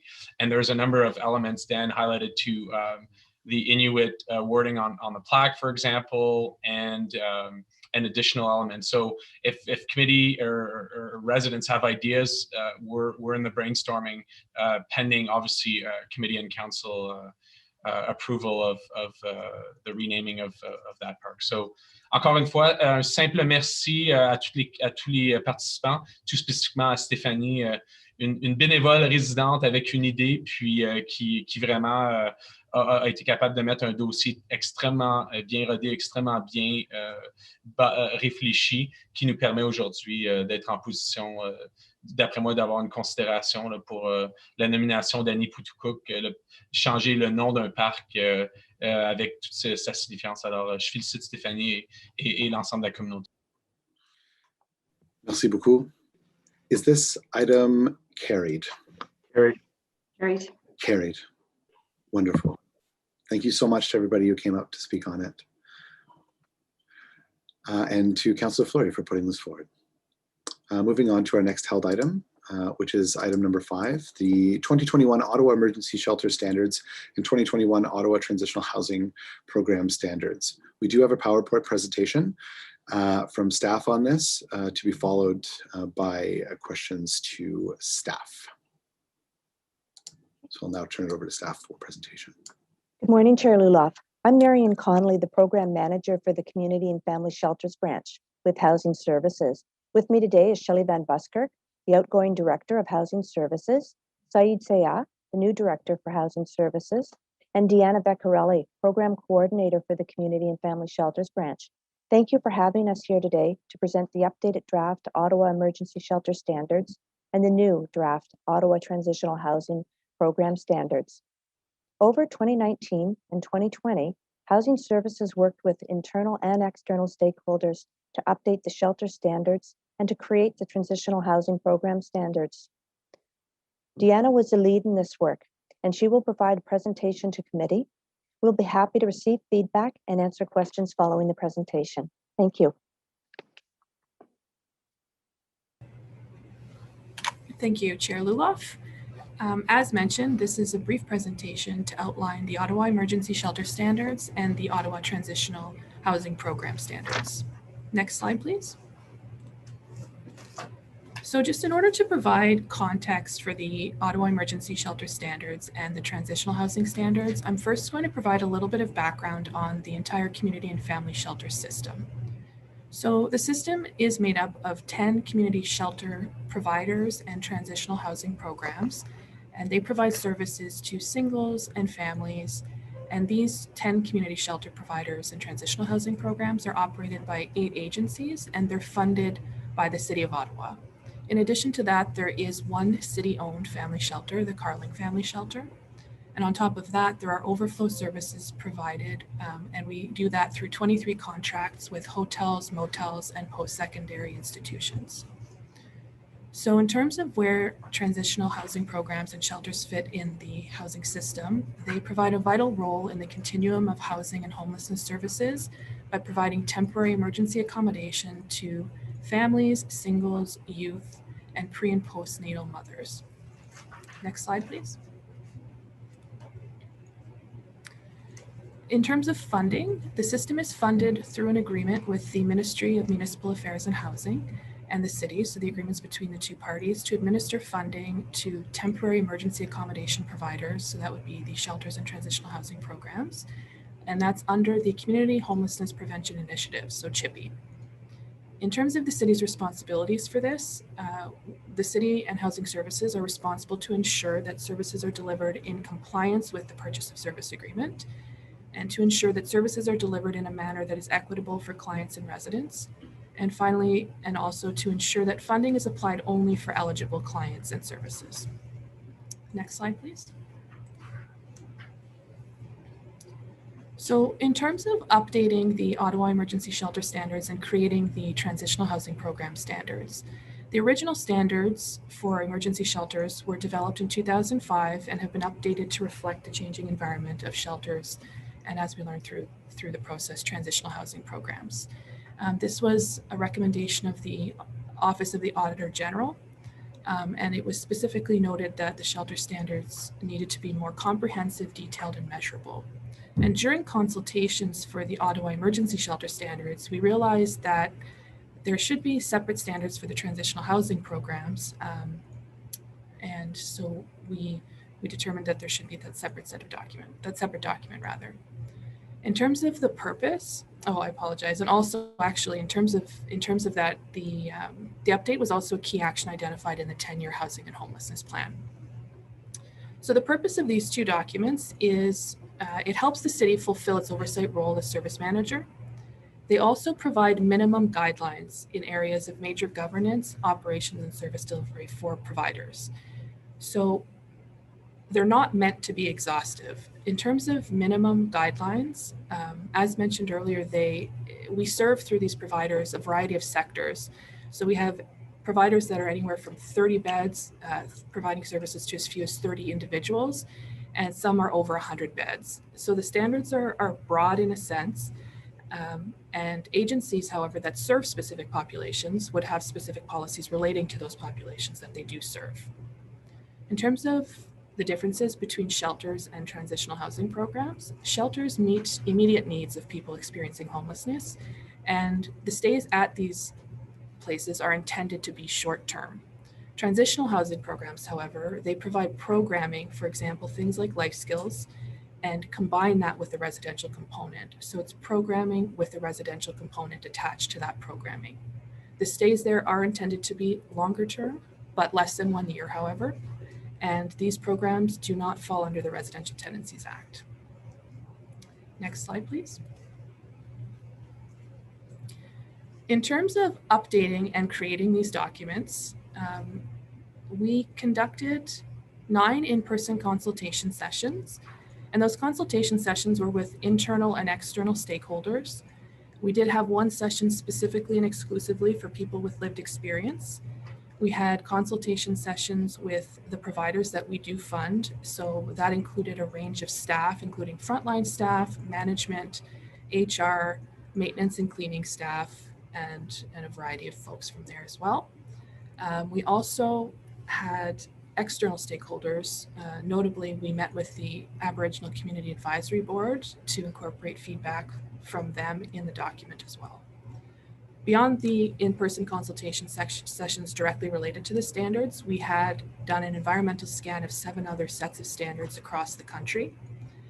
This included also literature reviews of best practices to ensure that we had the best practices incorporated in our documents. We also incorporated feedback from the 10-year Housing and Homelessness Plan consultation sessions. And those consultation sessions, there were over 75 in-person consultation sessions held through that process. And a large number of those were also with people with lived experience. And finally, we incorporated some information we received from the point-in-time survey results, which were done in 2018. in terms of what's new, in the emergency shelter standards, there are 40 new sections and subsections that didn't previously exist. There's 48 enhanced sections and subsections, and there are 9 that were updated. Just for context, the old document was approximately 14 pages, and the new documents are in the 90-page range. So they are very much more detailed and measurable and reflective of what's happening in the shelter system right now. In terms of the transitional housing program standards, this was created. They're largely the same as the emergency shelter standards, but they do reflect the unique operational programming needs of transitional housing programs. Next slide, please. So this slide outlines the key highlights of the 2 sets of standards, and I will run through a few of those major changes. So in terms of the 2 documents, we did add foundational principles and guiding principles, which provide framework for services, and they really guide service providers in the service delivery that they offer.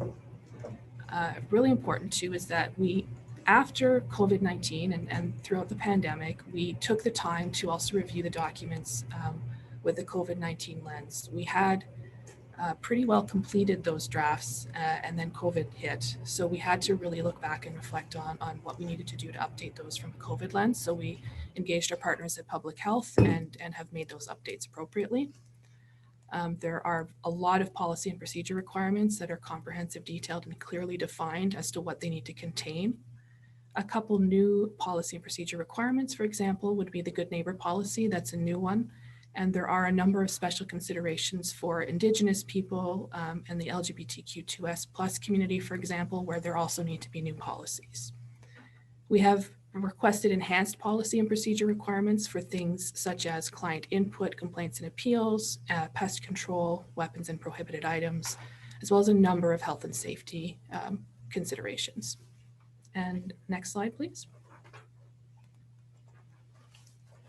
So finally, discussing the implementation of these 2 documents from the shelter provider side and a few other pieces on that. So in terms of the 2 documents, they are going to be reviewed and updated every 5 years. Housing Services, however, will issue any directives needed, ad hoc directives in the interim, if necessary. In terms of costs, so there were or are going to be some retrofits required, particularly around the COVID-19 retrofits for some of the facilities. For example, the recommendation from Public Health was that beds be a minimum of 2 meters apart. And if they cannot be 2 meters apart, that there be a washable physical barrier between the beds. Public Health made that recommendation, and of course we agreed with it. However, this will result in costs for the providers. So to alleviate those costs, we've launched a request for offer. It closes next week. We launched it on February 3rd, and the cost of that will be covered under the Reaching Home initiative. In terms of updating, excuse me, in terms of updating service agreements, we will be doing that with the providers, and they will and or may include updated language around staffing ratios, capacity limits, and block funding. Appendix A of the document also includes a implementation date, and we do as staff have a plan to follow up with the implementation to ensure agencies are meeting the timelines that are detailed in that appendix. And finally, with the approval of these standards, all recommendations from the 2017 Office of the Auditor General review, which was the review of the emergency shelter contract providers, will be complete. So should there be any questions, staff are available. And thank you, Chair Luloff. That concludes the overview presentation. Thank you very much. Truly appreciate it. Do we have any questions to staff? We have Councillor McKinney. Please go ahead. Thanks, Chair. Thank you to staff for this. I know it was a tremendous amount of work, and I see that the consultation process was quite extensive in terms of input into this. I just had a few kind of specific questions. Really, I don't have any real concerns with the standards. Just you mentioned on page 4, shelters and transitional housing not funded through the city and therefore not covered in the standards. Can you give me just some examples of a shelter or transitional housing that's not funded by the city? So it would be anything that's a violence against women shelter.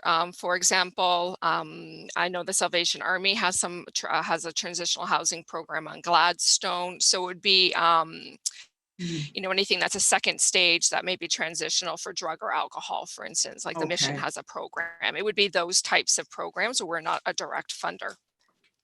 Okay, okay, that's, yeah, that makes sense, of course. I should have thought of that on the top of my head, but, and then under your, the case management supports and services, I believe it's page 56 in the document, the OESS document, LGBT Q2S clients, and the special provisions around,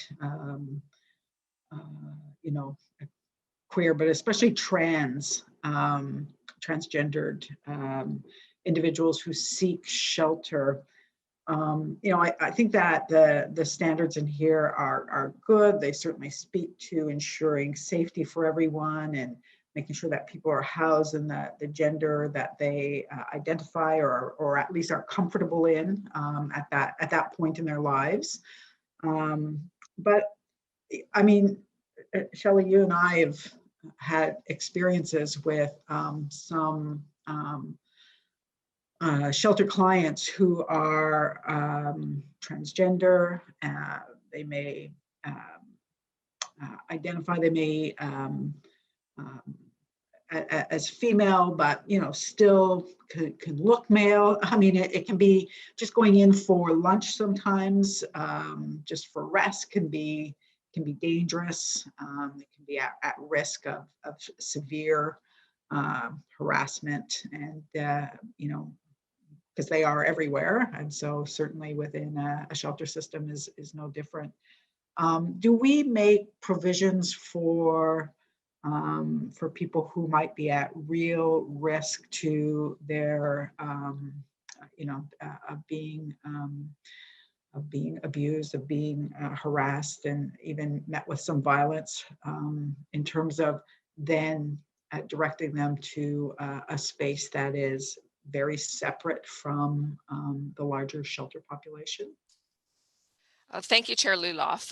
Councillor McKenna, in response to your question, we absolutely take those, we take individual circumstances into consideration, and specific to the situation you're describing, you know, if there was a single individual that would be at a significant risk in the single shelter system, we would accommodate them in the hotel system and have routinely done that as long as I've been in housing services. Yeah. Okay. No, I know that you have. We've worked on a couple of cases, but I just wanted to verify that within the standards that we have today, that still wouldn't preclude you from doing that. Absolutely not. We would continue that practice. Okay. And then for Indigenous clients, I just wonder how do you see the referral process happening to ensure that if somebody identifies as Indigenous, that they, you know, I think about an encampment that we had in the downtown where there were many people. I remember going down to talk to a few of the people living in tents, and one individual told me he was Indigenous and waiting to hear from you know, one of the organizations, but he didn't have a phone. He didn't really know who was coming to see him. And I said, do people even know where you are? And I know that can be very difficult in terms of that instability, but what is that process? What does that look like to ensure that, you know, that somebody who is waiting to be served by an Indigenous organization doesn't fall through those cracks? I'm going to ask one of our staff to answer that question. Okay. Thank you, Chair Luloff.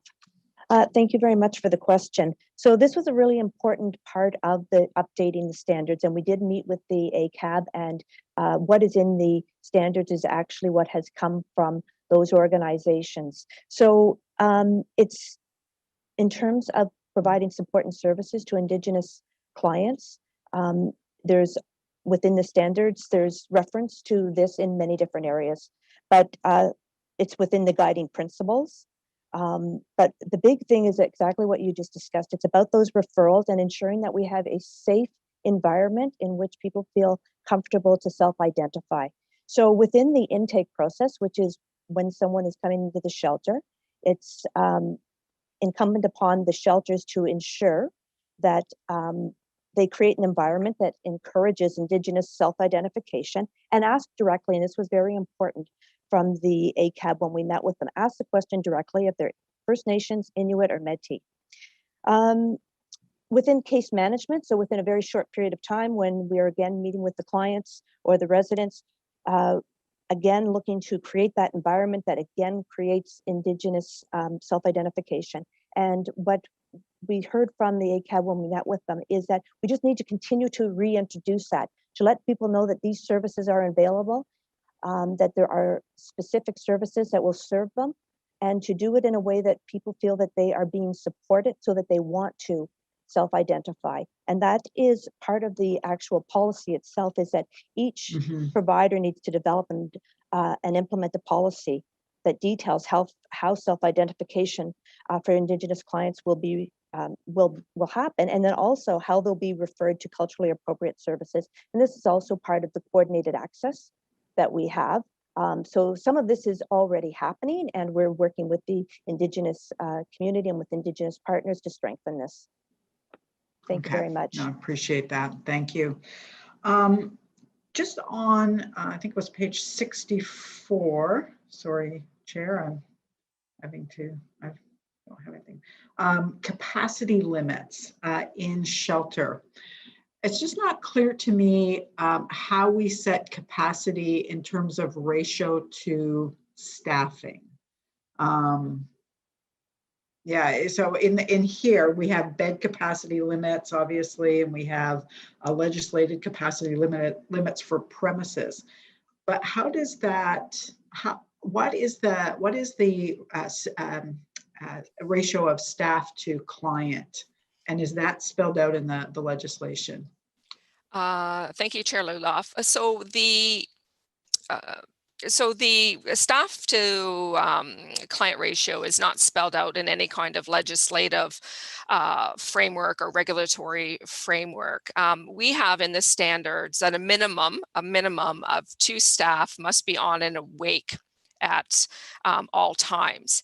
I think that it looks to the fact that all of our shelters are different sizes, right? So to put the specific requirements for that staffing ratio in the standards, you would have to say, for if your size X, it's X, and size, B or this, for instance. So what we're going to do moving forward is use our service agreements that are tailored and more unique to the specific provider to identify what the staffing requirements and ratios need to be. So it's not specifically set out in the standards. Besides that, there must be 2 awake at all times. And is that provincial legislation, Shelley, or is that it's ours? It's ours. And it's consistent. It's consistent with the literature review we did of other standards, also across, Toronto, Waterloo, London, for instance. Okay. And then a last question. I noted that this is in the report that agreements with hotels and motels are not required to adhere to standards. I imagine that also includes Tabor apartments. But instead, our service agreements would cover, I guess, standards for people who are homeless. Can you just walk me through how that would work? So if I'm a resident, or I guess I'm not really a tenant because I don't have any rights, but if I'm living at Tabor Apartments, for example, and I don't feel that the standards are being kept up, which they hadn't been for a long time, I now come back to the city to provide me with the protection that I need as a resident / tenant. Is that Is that how that works? Yes, Chair Luloff. Councillor McKenna, in response to your question, definitely through the hotel motel placement process, should anybody that we have placed there have any issues whatsoever with any aspect of their placement in terms of the services they're receiving, general maintenance and upkeep, we are the conduit with which that particular issue or concern is addressed. So all families are in the hotel motel system are assigned a dedicated caseworker to help them with a number of issues, whether it's housing search, assistance filling of applications, referrals to community resources. So that's the first point of contact. We also have a 24/7 hour line at the Carling Family Shelter, which families are aware of and kept apprised of. So for instance, if there was an issue with any aspect of their placement or unit, that would be escalated to us. And then we go to the hotel or motel provider and say, as per the memorandum of understanding that we have with you, these are our expectations and we expect you to remedy them. We involve other departments as necessary. And our family shelter offsite supervisor will go in and we work to remedy any deficiencies that we find in the placement. So we manage it through the relationship and the memorandum of understanding that we have with that provider. We have 1 minute left in this round. Thanks. Okay, and just in follow up to that, then just very quickly, Shelley. The family shelter, the Carling Family Shelter, it does have to adhere to the standards, right? It is ours. That is correct. We abide by the standards at Carling. Yeah. Okay. Thank you. Thank you. That's all. Thank you very much, Councillor. Councillor Kavanaugh, please. Thank you very much, Chair. Yeah, thank you. I do want to learn more about this. The Carling Shelter is actually at the top of my street. It's really close to me. It's in my community, and I want to make sure the standards are kept. And of course, we want people to have housing. We don't want them to be in shelters. Since they're there, we got to make sure that they're high standards. Some interesting points that Councillor McKenney has raised in terms of Tabor, which is it abiding by shelter standards? Thank you, Councillor. So any hotel or motel, which would include the relationship we have with the Ottawa Inn, which owns the Tabor Apartments, they do not abide by our emergency shelter standards. They're not required to, because of the relationship we have. We have a relationship where they don't hold rooms for us and we don't guarantee them business. So we have a memorandum of understanding with them, which outlines our expectations, the amenities that they need to provide, what the intake and placement process would be. So it's a different, it's very different in terms of that particular relationship. Now, if families are afraid because they don't want to lose things, how can we communicate to them that if there is something amiss, seriously amiss, that they have a way of speaking out on it without fearing of losing that accommodation or reprisal? Thank you, Councillor.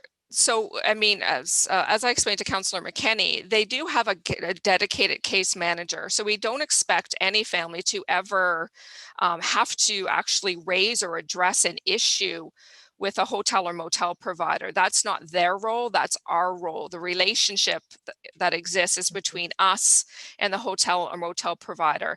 So families are informed of that at the time of placement. They know who that person is to be able to escalate their concerns to.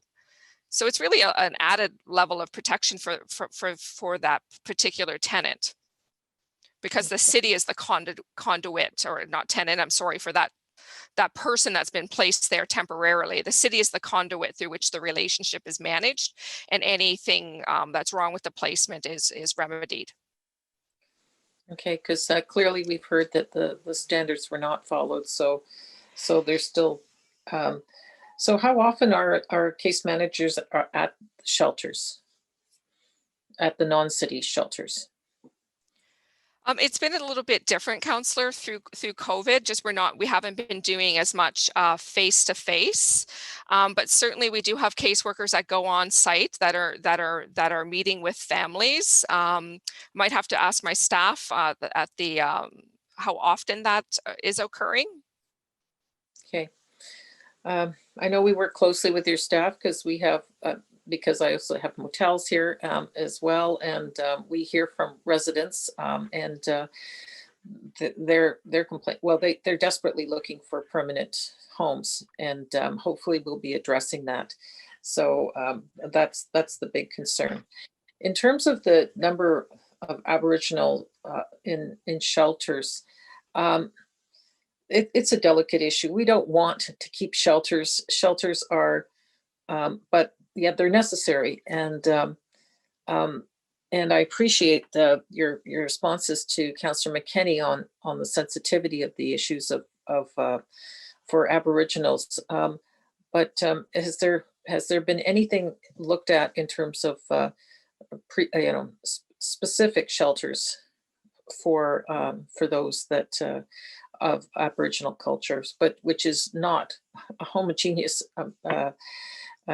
particularly it's quite varied, but which would require federal assistance, I would think. Thank you, Chair Luloff. Councillor, we have not looked at building through my tenure at Housing Services, we have not looked to build an Indigenous specific only shelter. I think, to your point, I think our focus is, very much that housing first orientation. How do we, both for families, create quicker transitions to permanent housing? And that's a key action that's on the work plan that we'll be bringing to the joint FEDCO and CPSC meeting. And in the singles shelter also, how do we support, how do we assess, have a by name list, and support people to move into permanent housing with the case management supports they need to be successful over the long term. As much as we have a by name list of individuals who are experiencing, chronic homelessness and have high and moderate acuity, there's many other people in the shelter system that they're there because of poverty. Right? Social assistance rates are, wildly inadequate to be able to have people, even if they've just, they're very, very low needs and they don't require all those wraparound supports, to be able to leave the shelter system and move into housing. So, the province needs to respond on the social assistance side because we don't have enough subsidies on the housing side to be able to provide a housing subsidy for everyone to get into the private market. But absolutely, our focus is on permanently housing individuals and families. Thank you very much. Thank you very much. Councillor Fleury. Merci, Monsieur le Président. J'ai une série de questions au niveau des standards pour les refuges, mais ma première question est au niveau de la revue transitionnelle de logement. Ça s'applique à quel logement? Est-ce qu'on peut clarifier quels sont les logements transitionnels ici? J'aimerais ça qu'on nous identifie c'est quoi un logement transitionnel? Ça semble être un très ancien terme qui était utilisé dans les années 70. Là. Maintenant, c'est beaucoup plus housing first, supportive housing. Puis je me demande comment ça s'applique. Alors, si on pouvait clarifier à quel logement on parle quand on dit transitionnel?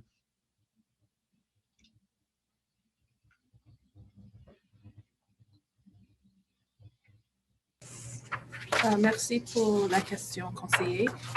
Spécifiquement, c'est je peux nommer les places si tu veux. C'est St. Mary's Home, par exemple, Welcome House et les deux facilités pour les jeunes, spécifiquement.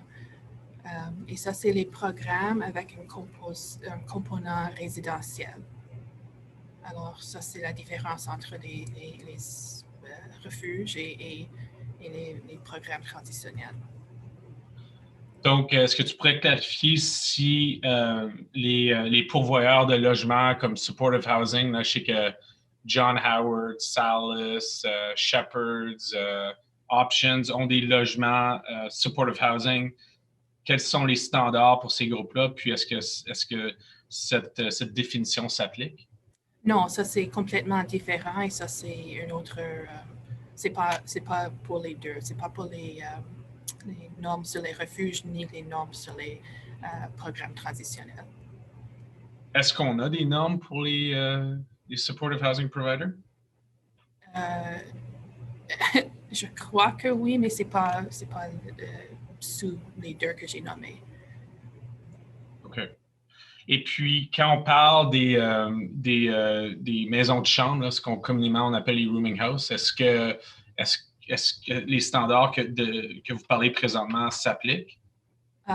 Non, c'est pas pour ça non plus. OK. Donc, Monsieur le Président, j'ai des questions spécifiques aux standards. Là, mais vous et moi, on parlait d'avoir une approche holistique sur les enjeux. Je pense que c'est important de considérer qu'il y a d'autres standards ici, là, puis on devrait avoir... je comprends qu'il y a une révision de standards, il y a beaucoup d'efforts qui ont été faits, je ne veux pas minimiser ces éléments-là, mais je pense que ce serait important d'avoir un espace où on clarifie les différents types de logements et puis les standards qui s'y appliquent pour que premièrement, nous, mais aussi n'importe qui analyse les différents standards puisse faire une comparaison de ce qui est en place. Parce que présentement, il faut sauter dans plein de documents puis connaître où c'est, puis ça. Donc, je me demande si ça pourrait être une direction de demander à ce qu'on mette un document sur les différents standards de logement qui s'appliquent dans le contexte. Je parlais particulièrement de supportive housing provider et les maisons de chambre. Là. Je pense que ce serait pertinent. Je suis d'accord avec ça. Si nos fonctionnaires avaient une opinion ou juste de donner un document avec les standards différents entre les logements différents, est-ce que c'est correct?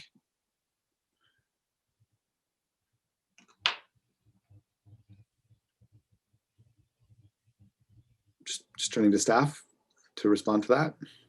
Oh, je m'excuse. Je vois que l'avocat a sa main. Elle veut parler. OK, go ahead. Je me demande si c'est important de noter, conseiller Fleury, que les gens qui sont dans donc les rooming house puis le supportive housing dont tu parles sont des locataires. Donc, la ville fournit souvent des fonds pour les aspects opérationnels, parfois aussi pour construire le logement, c'est supportive housing, affordable housing. Donc, je ne suis pas certaine si les fonctionnaires seraient en mesure de faire des standards. Par contre, j'aimerais aussi clarifier aussi que le logement traditionnel, c'est plus comme l'intérimaire entre quelqu'un qui se présente pour un hébergement d'urgence, mais qui n'est pas encore prêt à transitionner envers un logement permanent. Donc, s'il devient apparent après quelques jours que l'individu qui s'est présenté pour un logement d'urgence ne sera pas en mesure d'être réorienté ailleurs et puis requiert des services supplémentaires, puis n'est pas prêt peut-être pour faire le programme Housing First. Donc, ils vont faire la transition ou qu'ils vont avoir plus de programmes que juste les besoins immédiats et nécessaires.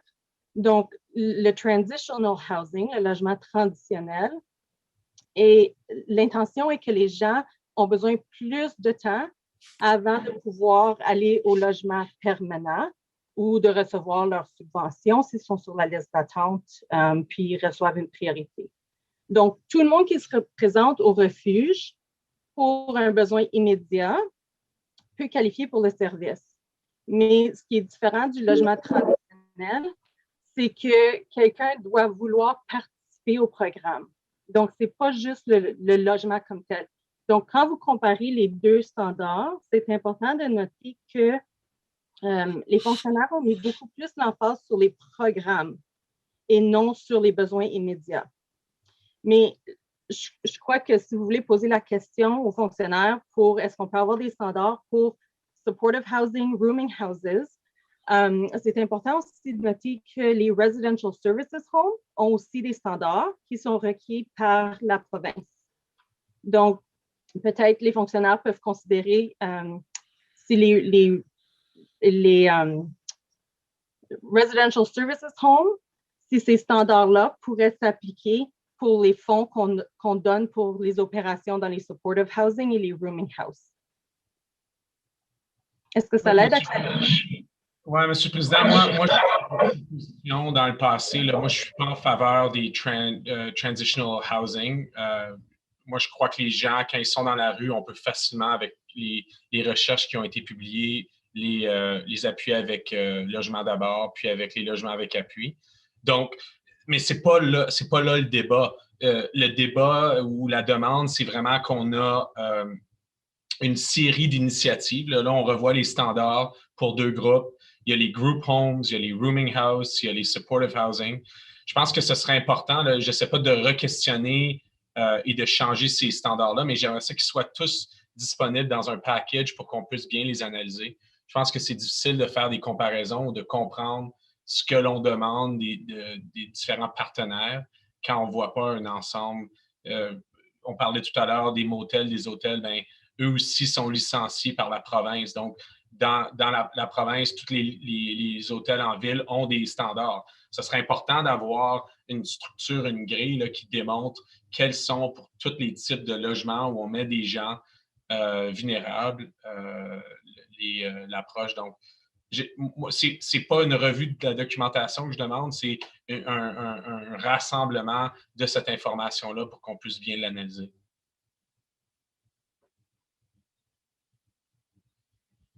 Donc, Monsieur le Président, je reviens à vous. Est-ce que ça peut être une direction qu'on donne à l'administration? Est-ce que c'est quelque chose que notre administration peut faire ou est-ce que c'est une question de donner toute l'information qu'on a sur les services qu'on donne à la ville d'Ottawa, puis travailler avec l'équipe de conseillers de ramasser les autres informations de la province ou qu'est-ce qu'on peut faire pour le conseiller aujourd'hui?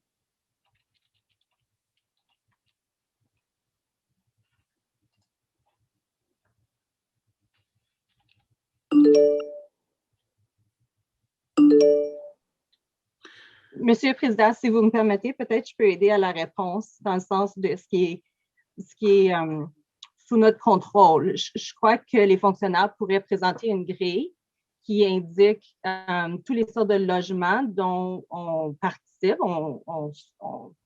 soit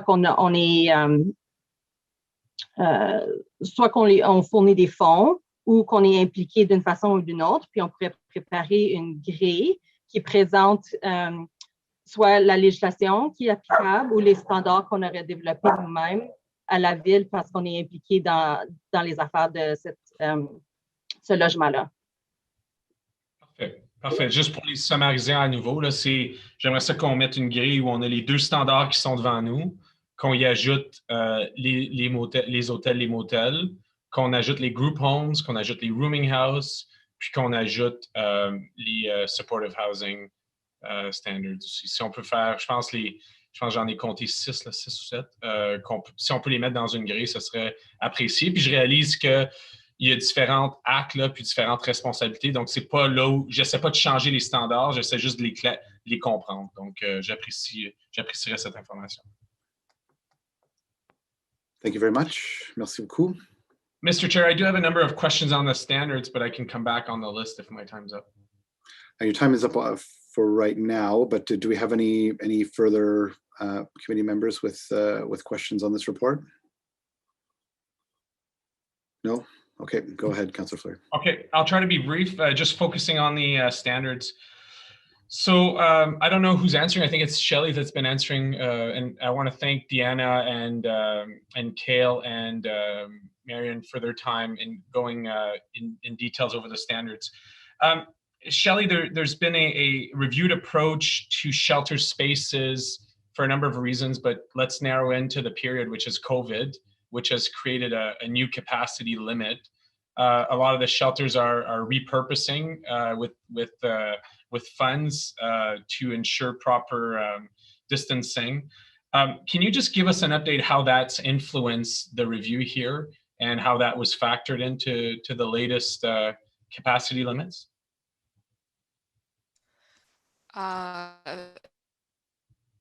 Thank you, Olaf.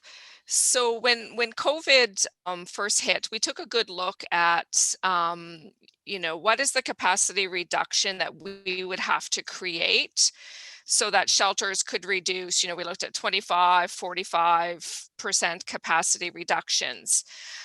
So, as you're aware, we initially opened Jim Durrell, which had a capacity for 140 men. And the issue with Jim Durrell was I don't think we ever got much over 50 men there because just because it was outside of the core, and we sub. Yeah, I want to interrupt.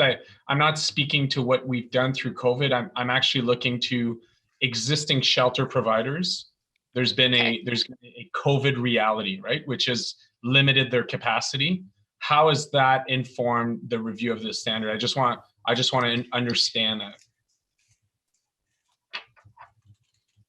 So the reduction in the capacity hasn't influenced the review of the standards per se. The reduction in their capacity, we've mitigated that, as you are aware, through temporary measures. But we did go back and relook at the standards through that COVID lens with Ottawa Public Health to make sure that we could safely continue to deliver services within the shelter environment. And as you're also aware, there's also, we've been managing, outbreaks in the different emergency shelters. So I'm not quite sure if that answers your question, Councillor. Yeah, no, it's certainly a piece of it. In terms of programming spaces, is there anything that's spelt out in the shelter standard for example, like it's food and bed, right? So in the food segment, to be able to consume food, you need a proper, table and seat and so on. So can you speak to maybe the programming or programming space requirements? Thank you, Councillor. So we have not specifically spelled out anywhere in the standards that there is an X requirement in terms of the broader programming. If you're thinking about, I want to offer a life skills program and I need, space of X in which to be able to do it. So in that regard, no, it's not explicitly spelled out in the standards. Okay. There is, over the years, I've had a number of complaints from shelter residents who've highlighted that the services are paid by the city, but they're francophone and can't get services in French. So as part of these standards, what's changed to address our expectation relating to francophone services in city-funded programs? Thank you, Chair Luloff. Council, in response to your question, we have a requirement with the province that the funding we provide to partner agencies, that services need to be provided in both official languages. And that is our expectation of the shelters in that regard. So if there is a situation where that's not happening, it would be incumbent that we be it be escalated to us so that we can address it with the shelter provider. I do recognize, and since I came to housing, there's always been concerns or issues with retaining well qualified French speaking staff. So that's always been a bit of a concern, but certainly if people are not being provided service in the language of their choice, we need to be advised, and we will work with the shelter on. Is there a change in this standard relating to that? I was led to believe there was, so I just want to clarify. It's now been included, Councillor, in the standards, but there's never been any change in our expectations. It's always been a requirement of the funding that we receive for the province, that we're a designated French language service area, and that when we fund providers, there is the expectation that they offer services that are bilingual. Okay. Yeah, that's something we need to not just wait for complaints. We need to be proactive on for sure. Absolutely. Oh, sorry. I was just going to say, absolutely. We can connect with them and have that conversation. Okay. city-funded programs are to be neutral in terms of, we talked about the LGBT2S community.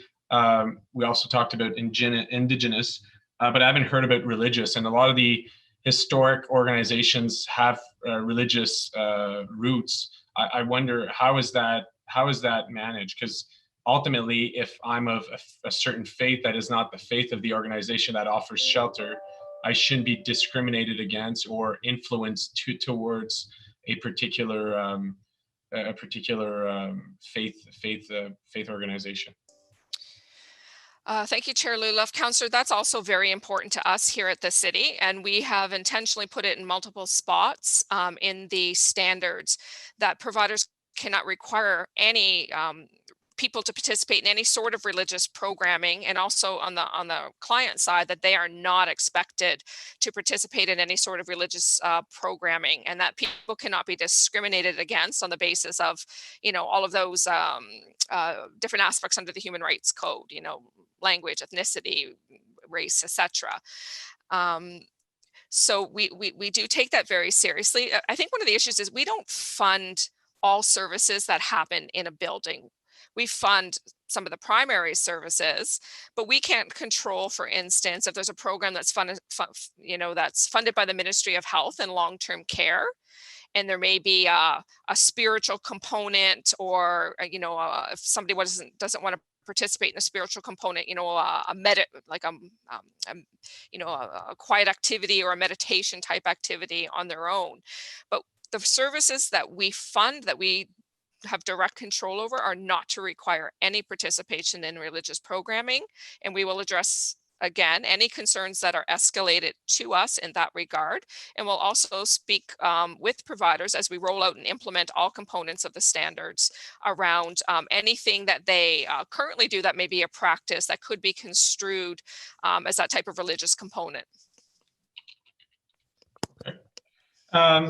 Two more questions. There are a number of barriers to accessing shelters, and we've seen that in the encampments as it relates to pet ownership, particularly dogs. Can you maybe speak to that in terms of the standard? What's expected? So certainly, Chair Luloff, certainly, Councillor, we obviously have an expectation that shelters accommodate service animals, but we know that many people who are experiencing homelessness may have a pet, and certainly the shelters in their current design are not able to receive people who have animals. We would welcome any shelter who wanted to have a conversation with us to repurpose their space for that particular purpose. But we do, and we know that newer designs for shelters that may be built in Ottawa in the future actually do include that component, which will be very beneficial. But we absolutely, if somebody has a pet, a single person, we will house them in the hotel or motel system for a period of time and support them to help get permanent accommodation, because we recognize the importance of pets to the homeless population. Councillor Fleury, your second 5 is up, so we'll have to move on to Councillor El-Shantiri. We can come back to you if you'd like, though, no problem. Councillor El-Shantiri. Thank you, Mr. Chair, and thank you, Shally, for all your hard work. I heard you more than once. You mentioned religious. Where's our role in this? Like, I like to understand, because obviously clear under the Canadian human right, people are allowed to practice the religious, whatever the religious is. What do you mean by saying we don't? Like, I need you to clarify this for me, please. Thank you, Councillor. In response to your question, we don't want, so certainly we can recognize that many of our current shelters, come from a faith orientation and have been there long before the kind of the modern social service net that we see today existed, providing services, to people who are in crisis and need. But organizations have evolved over the years. These are very professional organizations, but they still may have a faith component to their organization. what we're saying is, and when we fund that service, we don't want somebody who may be of a different religion to feel that they have to participate in any sort of programming that may occur in that shelter. For instance, chapel, or a meal before, a prayer before a meal, for instance. We want to make sure that people are free to practice their own religious expression, and that they do not, have to participate in anything that may be happening in a shelter environment. Okay, because I was the reason I asked that question. Now I understand what you mean by it, but sometimes we need to understand more than just the religious. It's also is the culture. So when you have a family or large family of certain faith who like to cook differently, who like to buy their grocery, whether halal or other kosher or other religious. I want to make sure we understand there's sometimes more than just religious. It's also is a cultural thing. And quite honestly, I volunteer quite a bit in a mission or in shelters, and sometimes they do the prayer before the meal, and I don't think that's offensive to anybody, if you ask me. But I know what you're saying now. At least you explained it. Thank you so much. Thank you, Mr. Chair. Thank you very much, Councillor El-Samtiri. Back to you, Councillor Fleury. Thank you, Mr. Chair. And this is my final two questions here. In the agreement, I believe it is under section 3.5 of, there's a governance piece. It speaks to local board. I certainly favor local boards. It allows neighbors to join and volunteer on local boards. It allows context between a particular organization and its neighborhood. So can you maybe speak to that particular requirement and what's expected? And then I have a quick follow-up on that. Thank you, Councillor. Could you tell me the page that you're referencing? When I took the note, it was section 3.5 on the about governance.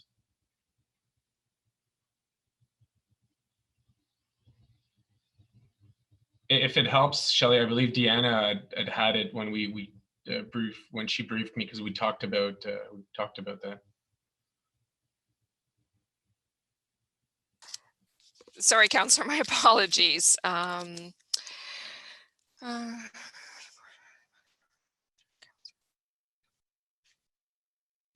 So the sections of governance, as I read, are governed by a duly constituted board of directors, which some of our shelter providers have, or other legally binding government structures, such as a governing council. I think, for instance, that might be the Salvation Army, and are required to operate in accordance with applicable governing legislation. So the shelters are to provide us with annual reports and minutes from their AGMs. And the other item under that is develop and implement a conflict of interest policy. So is there something that I missed in the question specific to that area? Yeah, so I like the idea of having local representation and local board for what is city funded social services programming.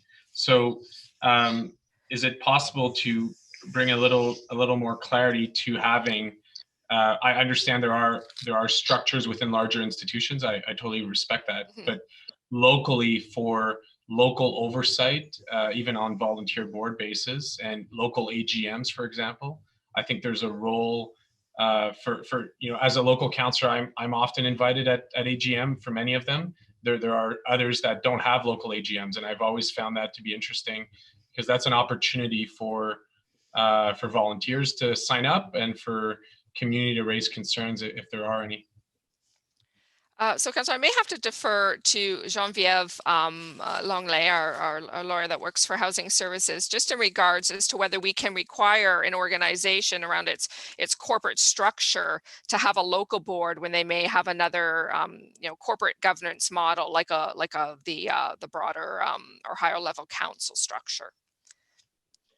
So we would not be able to require them to have a local board. If you want representation, you could ask for a local representative, unless it's the, I don't know what they call them, if they're the manager, the general manager of the actual location that's here in Ottawa. But to have a an annual general meeting, that's really with the board. So we can't ask them to have a sub board and a sub AGM. You could ask that they be more responsive locally and have a contact person or a No, a it's group. more governance. My issue is governance, right? So it's less so on a particular. I can work with city staff on a particular problem. That's not the point. It's for, in the spirit of engagement with the community, I think local representation is very important. There's city funded funding to local vulnerable residents. So I wonder if we can't force an AGM, or if we can't force a board of governors, can we not force a volunteer led group to advise the organization? I'm looking for local representation here.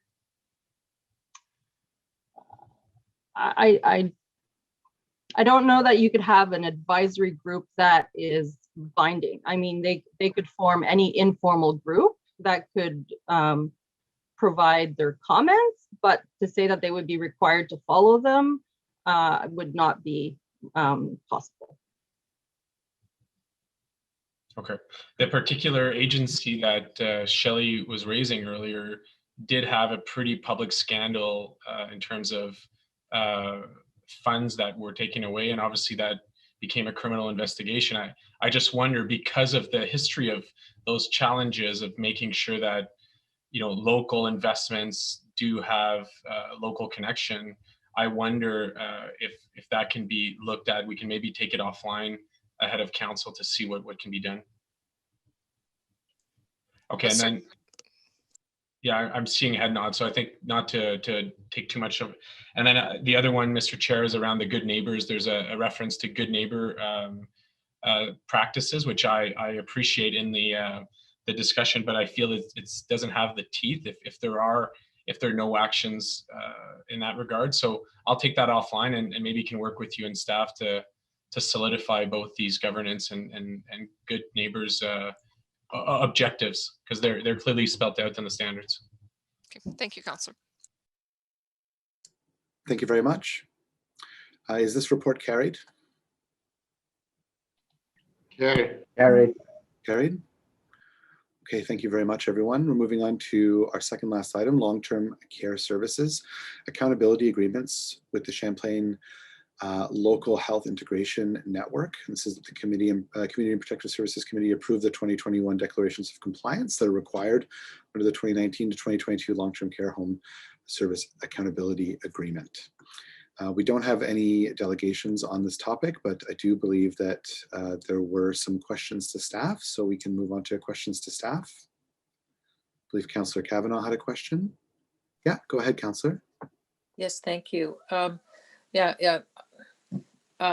see that the reasoning for a delay, it's unfortunate because this has been something we've been waiting for a long time.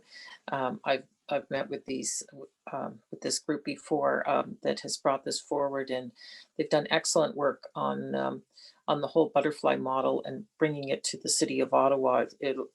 This is actually very good timing in terms of where we do need to do a rethink of our long-term care.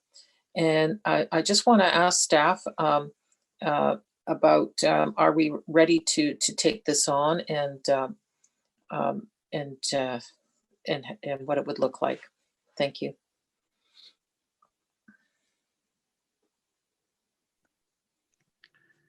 So, Chair Luloff to Councillor Kavanaugh, the actual service accountability agreements that we're looking for approval today is the declaration of compliance related to them. So it's not directly related to the motion from Councillor McKenney. I think that's going to be a separate discussion that we will have around transforming long-term care. But the accountability agreements are really validation that we're compliant with the service accountability agreements with the local health integration network. You might be referencing the wrong item, Councillor. Sorry about that. I thought they were tied together. Okay. All right. Thank you. Okay. Do we have any further questions to staff on the accountability agreements? Seeing none, is this carried? Carried. Okay. on to item number 11, where I'm sure Councillor Kavanagh would like to get back on the board, or plan regarding innovative models of care for long-term care homes. The motion is that the Community and Protective Services Committee recommends City approve that staff be directed to present to Committee and Council a plan regarding transformative culture change, i.e. adapting innovative models of care, such as the butterfly model by Q2 2021. I'll ask if there's any motions on this that they be presented so that they can be discussed as part of the larger conversation.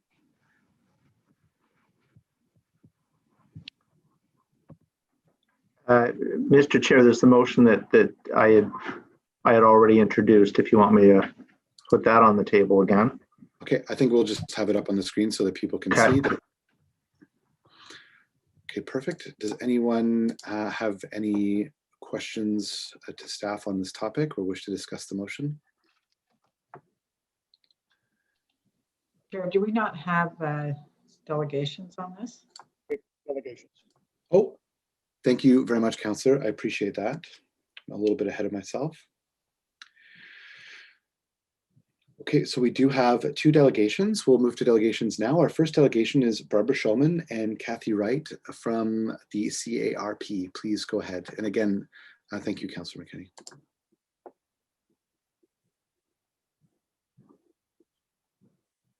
Barbara and Kathy, are you with us?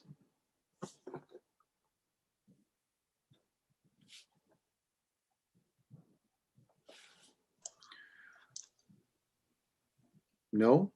Kathy is supposed to be presenting, and I know she was online. I don't know if she's been disconnected unexpectedly.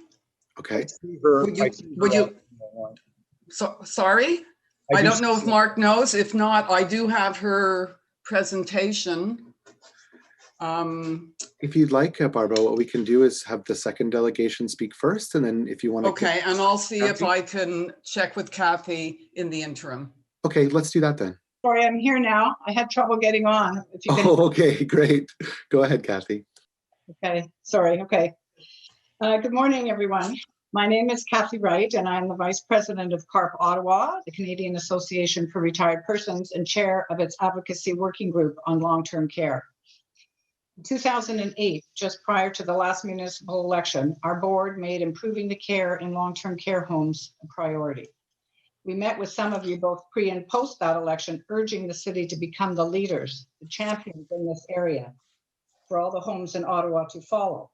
We urged the city to do this by adopting one of the 4 innovative models of care already in existence in long-term care homes throughout other countries, with only a handful in Canada. These models are the Hojwe Villages, the Eden Alternative, the Butterfly Model, and the Greenhouse Project. We're not advocating for any one model in particular. The elements of transformative culture change common to all of them is the key. Without culture change, no amount of additional staff, additional inspections, and additional programs will remedy the system. The hallmarks of transformative culture change are a warm and caring environment that looks and feels like home for 8 to 16 residents, staff who truly know their residents and family, flexible routines to match residents' preferences and needs, meaningful activities that engage residents according to their abilities and that bring them joy, and relationships that thrive between and amongst staff, volunteers, residents, and families. There are now 11 long-term care homes in Ontario that have either fully implemented or are in the process of implementing the Butterfly Model, with one being right here in Ottawa at the Glebe Centre and 2 others close by in Renfrew County. Ownership of these is a mix of municipal, private, and nonprofit charitable. The leaders in these homes have told us that they chose the Butterfly Model because it comes with everything in one package, making it easier to roll out. They had guidance, support, and experts with whom to work. These homes have successfully implemented the Butterfly Model within existing 32-bed unit facilities, within existing financial restraints, within existing legislation, and a few have continued implementation even during the pandemic. So here's what we know about the costs. There are definitely upfront costs in adopting any of the innovative models, particularly in the first year for training and renovations. According to the founder of the butterfly model, Dr. David Sheard, and substantiated by leaders in Ontario, upfront costs are neutralized within 18 to 24 months due to savings from reductions in staff sick time, food waste, supplements, psychotropic drugs, and hospital visits. For example, Peel's first butterfly unit experienced a 75% decrease in staff sick time their first year as a butterfly model home. And one home in London reported a savings of $130,000 a year just in savings on supplements alone. Regarding the physical structure, all of the units that have been transformed to butterfly in Ontario have been in older buildings, making conversion of the institutional 32-bed units into smaller households doable. All this without any major structural renovations. Colors often used to break up household areas, and there are communal spaces for dining and living, divided with innovative separations. And the relevance to COVID, staff are a part of the team dedicated to only one of the smaller households and do not move to different units or to different homes. So this helps to prevent and contain the spread of any infectious disease. Reports have shown they have fared much better during the pandemic, having fewer resident cases and fewer deaths. In fact, one behavior support unit in transition to a butterfly in a municipal home in Mississauga reported 0 resident cases of COVID and 0 deaths as of January 2021. So in conclusion, nobody would argue that Ontario's long-term care home system is broken. This has been made clear as the pandemic has exposed and continues to expose all the inherent weaknesses in the system with devastating results. And nobody would argue that it has been broken for the past 4 decades. That's also very clear. We now have a wonderful window of opportunity when awareness is high, awareness that we need a new way of doing things, a sea change, a transformative culture change. No more studies are needed. We know it can be done because others in our province have already done it. And in just a couple of years, they have seen better outcomes, both pre and post-COVID, than our traditional institutional homes. 1 minute. Sorry, is that 1 minute? Yes. Okay, so we don't need to reinvent the wheel or to start from scratch. We know this is a huge undertaking. It cannot be done overnight or even in 1 year. Most homes have started with just 1 unit and then moved on until the one was fully implemented after a year in operation. Bringing transformative culture change to the city's long-term care home would in fact be the strategy. That is exactly what is needed to improve the quality of life for all residents and not just those with dementia. As we did in 2018, we asked city staff and councillors to become champions for the residents, families, and staff by implementing one of the innovative models as its long-term care home strategy. There has never been a time more than now when action is imperative. Thank you. Thank you very much, Kathy and Barbara, for your advocacy on this. We have a question from Councillor McKinney. Thank you, Chair. Thank you, Kathy and Barbara, for coming out. Your presentation was quite detailed, so I don't have questions necessarily on it.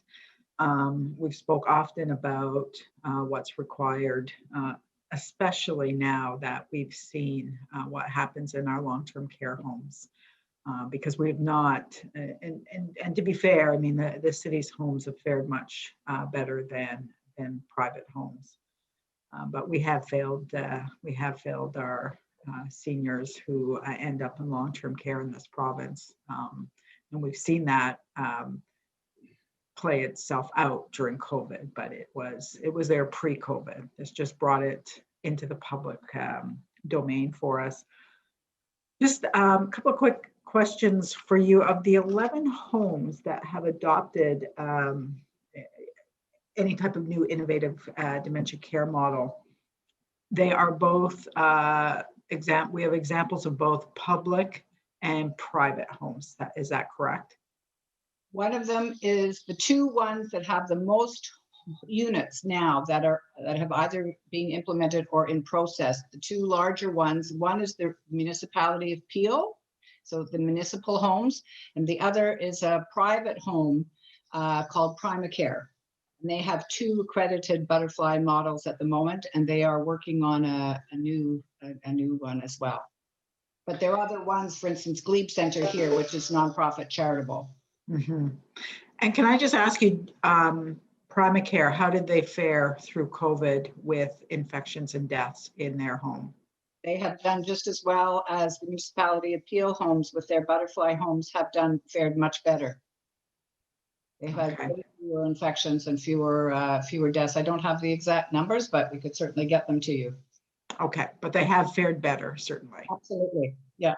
Yeah. I believe those numbers are in, as of October, are in the brief that we sent to all of you, come to think of it, sorry. No, I think it was a separate document, sorry. Okay. Yeah, if you could just send that to me, it'd be helpful to have, but I just wanted to make the point that they did fare better than others, especially the private, which we know had devastating results through COVID and continue to. People are losing family members. So this is a private family-owned home, but they are very passionate. They started working on the butterfly model as the philosophy of care for their homes and for the new builds in 2016. And they, I have to say, they're one of the leaders. They've done some very good work, and they're still going. Excellent. Thank you. That's good to know. And when you talk about a 1 unit at a time approach, what does that mean? Could you just break down what that looks like in taking an average size home, what that rollout looks like, and what I'm most interested, because we have a motion to push off the start time, which I don't see as a friendly emotion. I think that we need to deal with this now. We've been pushing off long-term care for decades, and I think that the time now is to act. But just trying to get a sense from you, and I'll ask Susan when she comes up, because she's actually been through the process. But what does it look like to start? I agree with you. The strategy really is just getting going. We have the models. We know what needs to be done. If you could just walk us through how it all begins, 1 unit at a time. What does that mean? Well, it means, for instance, just if we look at the municipality of Peel, their first unit was in the Malton Village in the region of Peel. And again, Susan will certainly be able to speak to the process a lot better, but they decided, and that's also an older building, that really it's a huge process to change culture. So the big thing is to get everybody on board, the leadership, the staff, the housekeeping staff. So the key elements are the leadership and certainly the staff, the culture is critical, and then the renovation. So, and what they have said, and I think, so anyway, so to have a manageable chunk, it was, I think my understanding is that they felt that they do 1 unit, because if the butterfly model is the one that's chosen, the program is you have to buy, as all these innovative models, it's you buy a license and you buy that model. It is not a program, it's a model, and you have to go through a year's pilot. So in that year, they would help you. They do audits and they would help you and guide you through what has to be done. So it makes it a lot simpler than trying to do everything yourself when everybody's so busy. It was like hiring a consultant. They are your consultants and they know what has to be done and they guide you through it. So to take 1, and that's what they did. They took 1 unit and they went through the whole year, and then they saw the successes, and then that's what made them go to another unit. So by pushing this off to Q4 rather than starting sooner, we would be looking at another almost 2 years before we had something in place that made the care for seniors better in our homes. Is that correct? That would seem correct, and Susan could maybe verify that. Okay. Okay, thank you. Appreciate that. Thank you very much, Councillor. Councillor Kavanagh. Thank you very much, and it's a pleasure to chat with you again. We've met, and I appreciate your advocacy for this, because it's really important. One of my questions is, having gone through COVID, I think it'd be important for people to understand because the butterfly model talks about training of volunteers and family, how does that work with COVID? Since COVID obviously made it very problematic to have those people in homes, which was clearly an extra layer of problems. But can you talk about that? Well, what my understanding is that most of the homes, including the Glebe for a time, if they were in the middle of training, then they had to put it on hold because of COVID if they had outside trainers, which they would have from for instance, the butterfly model trainers are from England. It's a UK-based model, and their training program would be done by the instructors in England. So again, my understanding is certainly from the Glebe that the trainers were here from England and they were partway through and COVID struck, so they had to go home. And so it kind of put things on hold for a bit. So certainly that is for if you're bringing outside people in, that would be very difficult for the training. But there may be other ways that other homes are doing the training. I believe at the Malton Village, at the municipality of Peel, the project manager there, she actually at one point went to England and apparently has become a master trainer.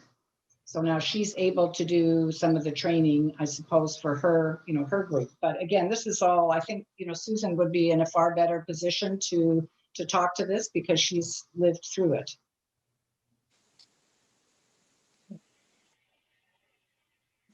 You're on mute, Susan. Oh, I think maybe Susan's waiting for her. I think she, yeah. Susan is the next delegation.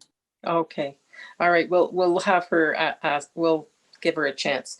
The other question I had was about those who do not have dementia. We discussed this, that not everyone who's in a long-term care is suffering from dementia or other like illnesses. But usually more physical, and how do they fit in to the programming? This kind of care is good for anybody and everybody. It's all about relationships. It's about emotion-based care. So it's about people. It's about being kind and bringing people joy. So yes, it's very good for people with dementia, but it's also very good for anybody else who's in long-term care. And it's also very good for the staff. And that's, hence the less sick time. Apparently, during the first year from the Peel region, the savings were in the neighborhood of $4,000 a month because of the decrease in staff sick time. That is a really important point, and I'm glad you're able to tell us about that. Have you been doing any advocacy with the province? Because obviously, we'll be dealing with this here at the city, and I hope we'll be supporting it. But the province should be looking at this. How is that going? Well, it's an uphill battle. There's no question. It's a huge culture change is huge, and this kind of a major upheaval. I guess you'd call us disruptors, and nobody likes to deal with that.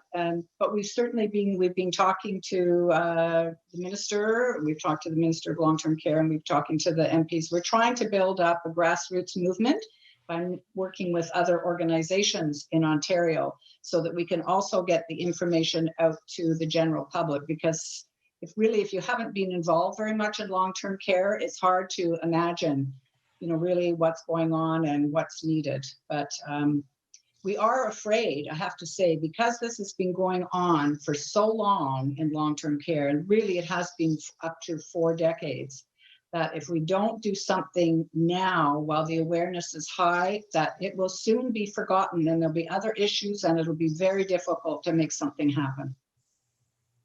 If you have any advice of other things we can do for the province, we'd be very happy. All right, thank you very much. Appreciate it. Thank you so much. We'll now move on to Susan Zords from the Glebe Center. Please go ahead, Susan. Welcome to the committee. Thank you, Mr. Chair. My name is Susan Zors, and I am the Director of Resident Services at the Glebe Center. I'm also the project lead for the butterfly model. Although there are other culture change models available, the Glebe Center has decided to strategically align itself with the butterfly model as a way of moving forward towards a more emotion-based and resident-focused care model. Our key indicators include decreasing pain levels, decreasing the use of psychotropic medications, an increase in resident wellness and quality of life through meaningful engagement, a reduction in challenging behaviors and a reduction in falls, improved weight outcomes, higher staff engagement scores, and less absenteeism. Butterfly is not a program. It is about culture change and long-term care. We are committed to putting the well-being of residents first and to provide the type of care and services that connect people to where they are in their life journey. We have listened to feedback from our care teams that they want to spend more time with residents and less time on tasks, feel less rushed, and be able to put people before paperwork.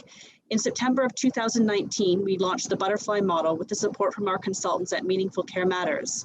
Our first step was to transform our pilot home area, Bankwood, into a more home-like place that reflects the people who live there. We painted colorful sections of walls and long corridors to help residents identify where they live, as well as installed personalized front doors on rooms. This is in stark contrast to many homes that have long, uninviting beige corridors and where everything looks the same. We created stimulating wall murals, some interactive, so that there would be things of interest to look at and engage with. We created nooks and spaces throughout the home area so residents could have quiet spots to sit and be engaged with an activity or just watch the goings-on around them. We filled the house with the stuff of life, things that people could be active with. Books, magazines, puzzles, created a nursery, stuffed animals, things to sort and rummage through, music and art, and couches to sit next to a friend. Bankwood is located in the older section of the Glebe Center, and as a result, we had to work with the building as it was.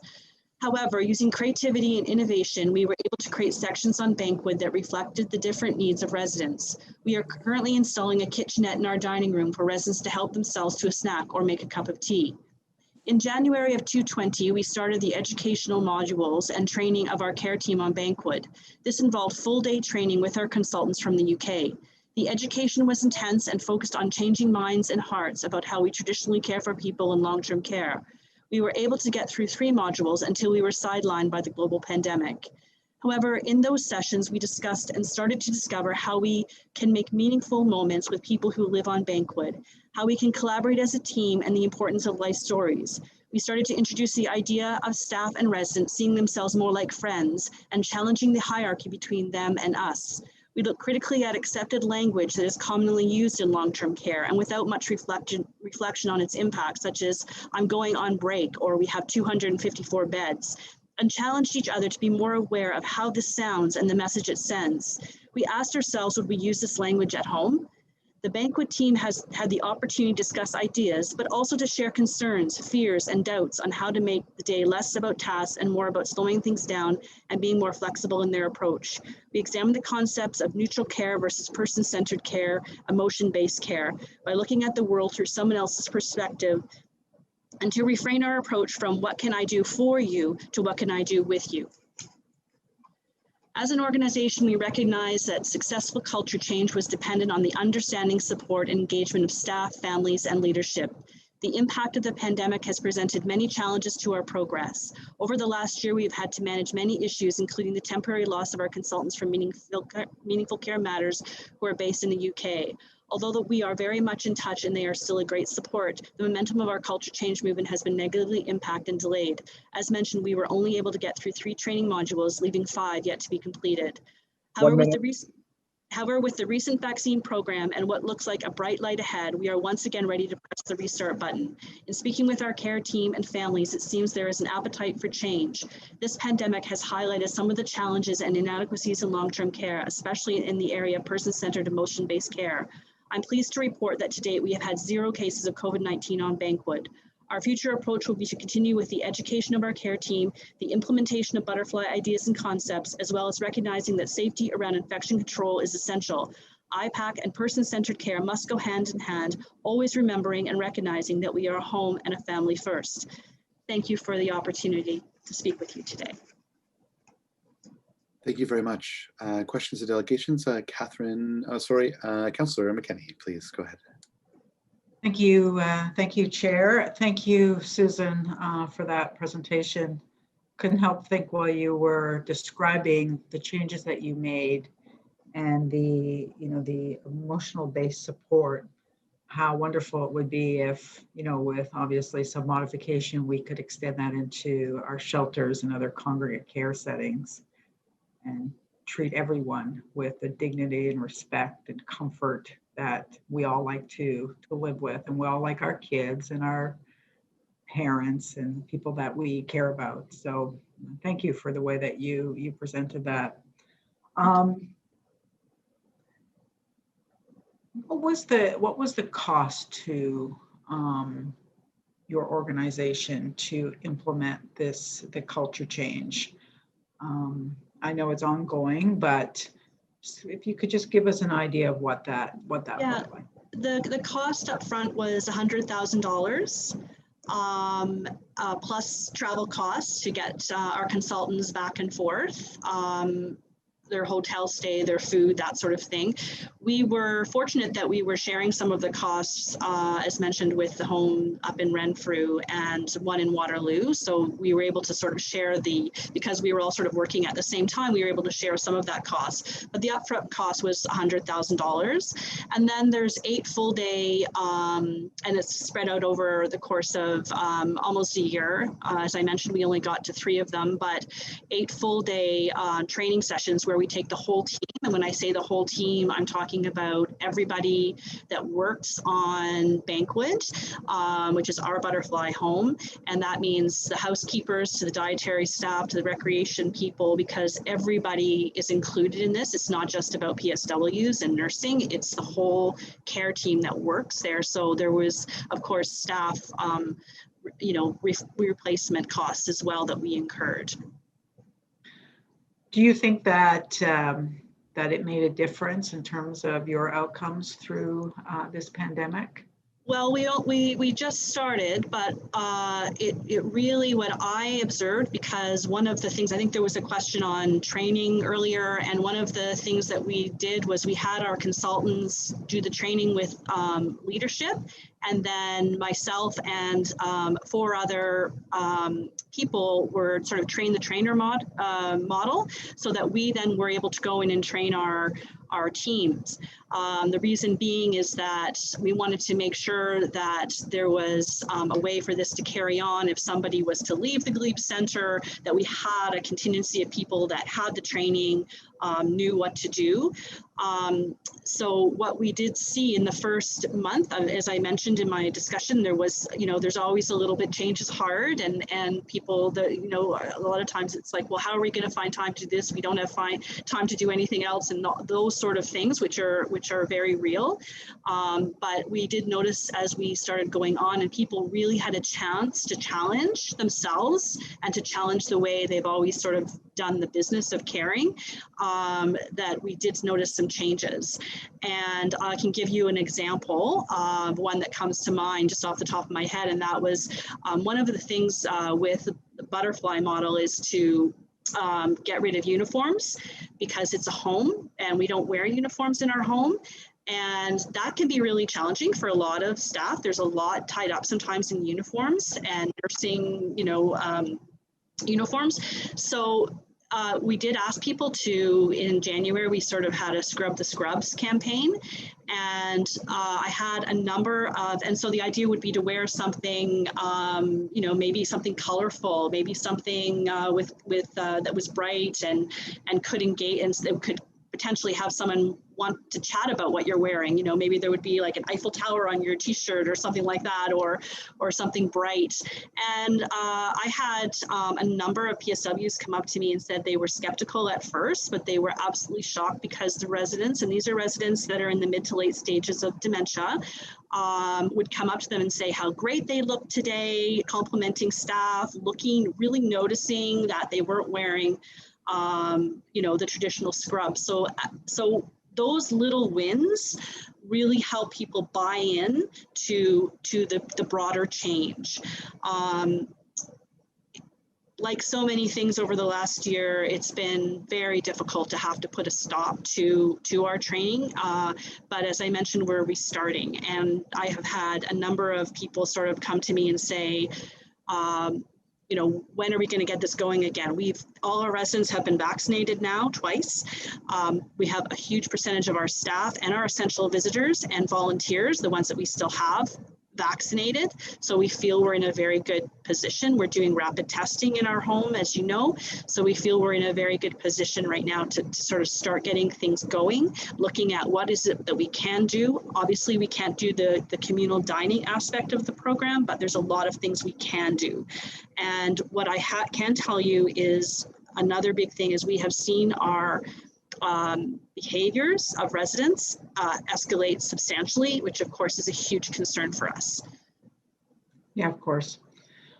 Thank you for that. It just, you know, it does strike me that, you know, we're dealing with the public health crisis of our lifetime.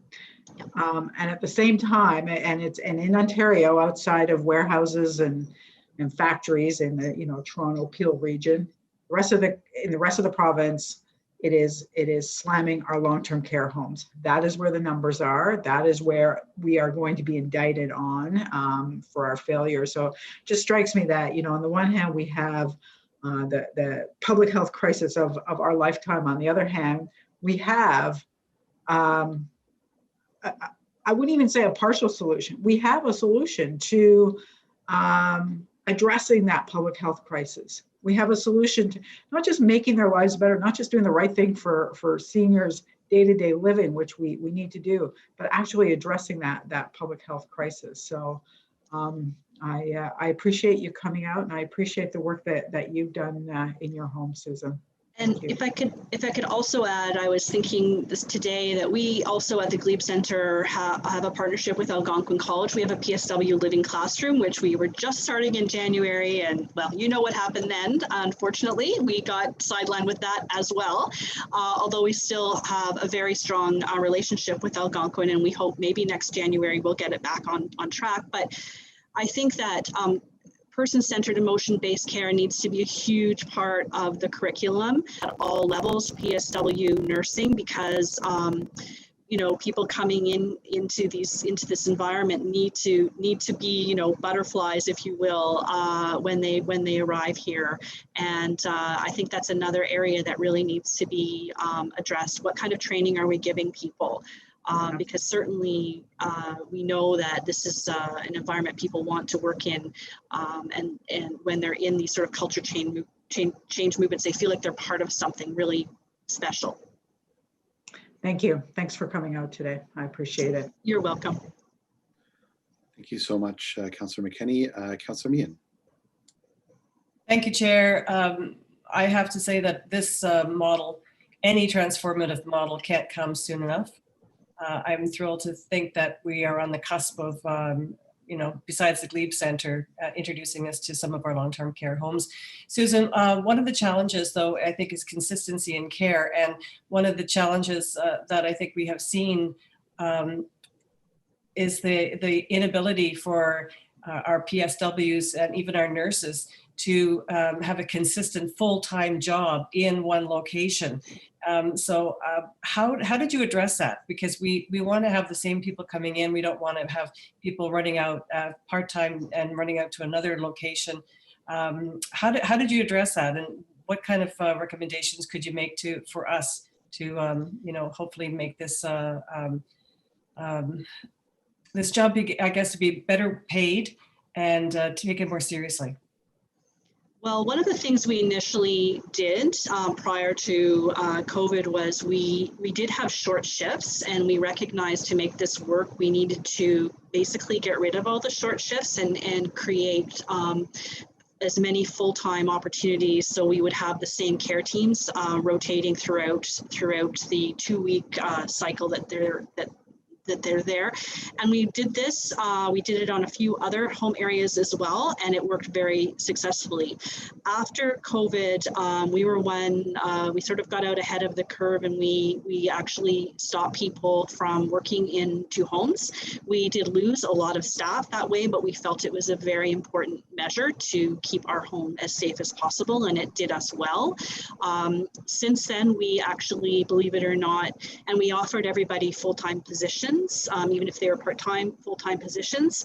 And right now, I believe our staffing, we are actually overstaffed right now with PSWs, which is unheard of ever, but we're just in a good place right now. So I don't want to say too much and jeopardize that, but we're in a good place. But I think a lot of it is, you do need to have consistency in staff. I have my own thoughts on we are a not-for-profit charitable home, so our staff is not paid competitively with city homes, and I'm not quite sure why that is the case for the same type of job, but that's for others to figure out.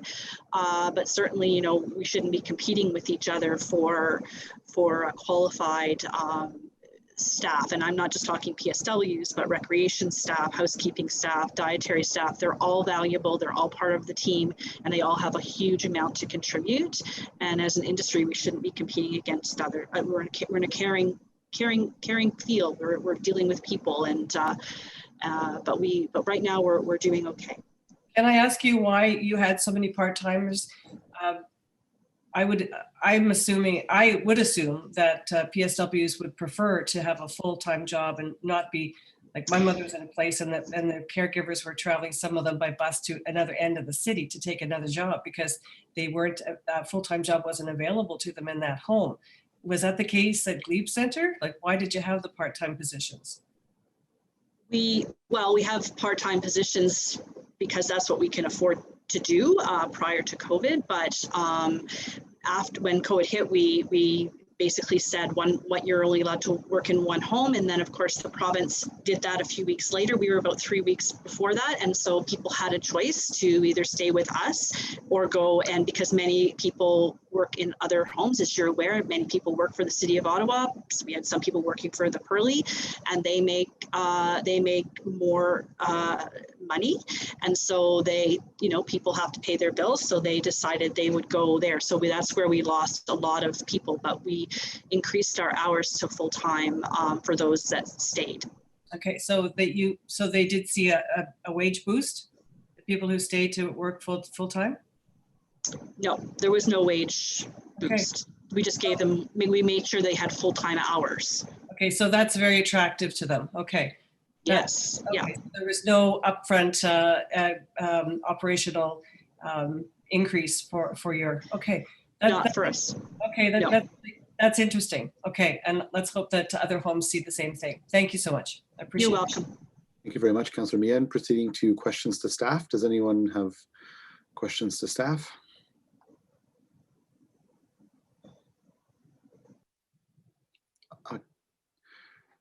Okay, I see Councillor Egley.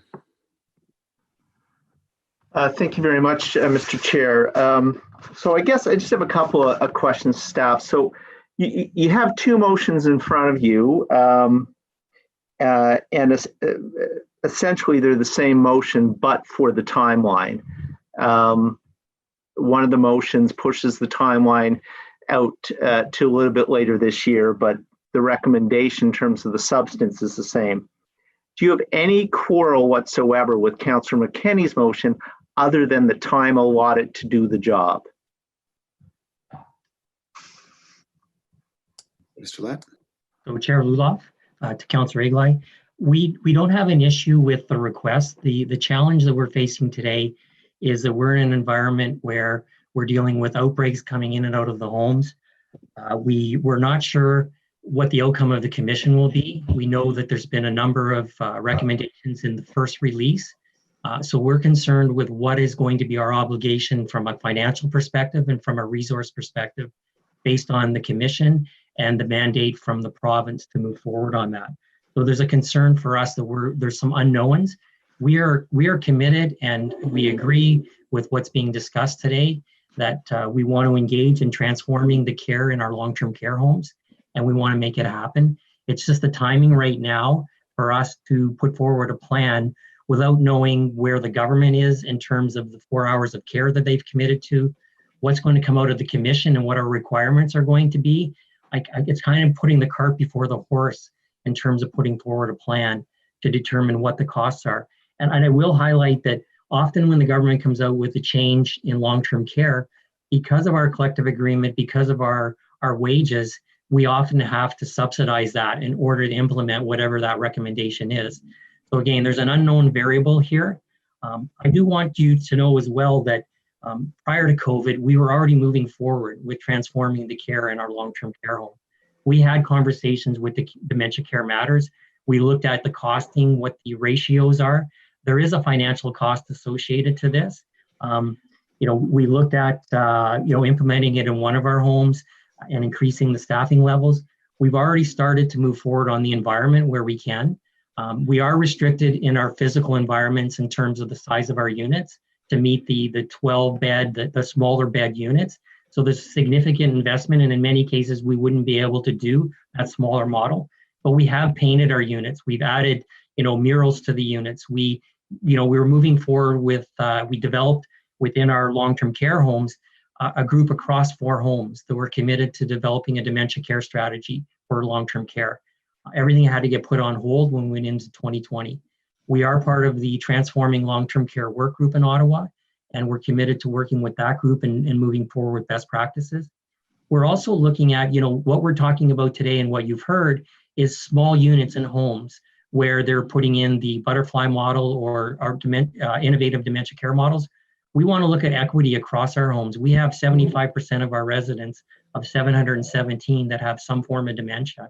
So we want to make sure that we're equitable in providing those services across the homes and not just a unit on one of our homes, but making sure that we're providing that to all of our residents. We've also brought in things like music memory programs, and we've done at Carl Lodge, we've done a dance program with our residents. So we are looking at a lot of creative things that enhance the overall well-being and person-centered care for our residents. And again, I want to reiterate that we are committed. We want to make this happen. The timing right now is very difficult. Our teams are working, under incredible pressures today. Our directives change almost on a weekly basis from the government. We now have to move forward with testing our staff 3 times a week when we're doing it once a week. We're also going to be engaged in it. We want to make sure that we're doing everything we can to support the quality of life for our residents. It's just that the timing right now makes it difficult for us to be moving forward on this. I do want to share with you that the City of Toronto went through a similar process, and they were asked to come forward with their strategy without adding additional resources. And what they've looked at is they took a 30-bed unit and said if they were to move forward on it, it will cost them approximately $1.3 million to move forward on that 30-bed unit. In that it's $802,000 a year to maintain that unit on a go-forward basis. So again, I want to just highlight that the number of residents that we have with dementia, in order to be able to serve that clientele, we need to find a creative, innovative way to make sure that we're providing those services across our long-term care home to all of our residents. So thank you for that, Mr. Lett. And we heard from one of the delegations, it cost $100,000 plus some hotel and meal fees. But I think what you just said to us is if we were going to implement something like this in Ottawa, it would across our network of homes, if you will, that it would cost quite a bit more than that. Yes, Councillor Eglai, it would, based on the information from Dementia Care Matters and the conversations, they're talking about a 1-to-5 ratio. Now, it's not just nursing staff, it includes your recreation, your housekeeping, your food service staff, but it would definitely mean an increase in our staffing levels to deliver the model that's being discussed today. And Mr. Lett, can you remind us all, you've referred to the commission several times and the government recommendations that may come out about what we're required to do, and I suspect may very well also speak to available funding as well. When is that expected to be released? So the commission is expected to release the report on April 30th. And then from there, the government would then review that and determine what the recommendations they're going to be implementing. I think we're definitely going to see training around IPAC. We're going to see enhanced training in general across the sector. I anticipate that the commission will support the 4 hours of care. Being a municipal home or municipal homes, I'm not sure what our piece of the pie will be. We already staff higher than what you see in the for-profits. So will we be getting, a portion of that pie that's higher than what we're getting today, or will they be dividing that across the long-term care sector? So again, there's a lot of unknown variables in order to come forward with what this cost could look like. And as I said earlier, we pay a higher wage than what you're going to see in the not-for-profits and the for-profits. We're consistent with municipal homes, but our cost to operate is higher based on our wages and compensation. So is it safe to sum up, Mr. Lett, that if you had the additional time till the fourth quarter of this year, that you would have all the necessary information from the government and you'd be able to provide a more comprehensive, realistic report about what is doable in Ottawa? Whereas if you go forward and provide this prior to the commission's report, you may have to go back to the drawing board once you find out what the lay of the land is going forward. Is that accurate? That's correct, Councillor. That's our concern, is that the direction from the province is going to take us off track, and then we'll have to retool to be able to move forward with a plan. Okay, thank you for that. Appreciate it. Thank you, Vice Chair. Councillor McKinney. Thank you, Chair. I just want to clarify, do you think that the direction from the province will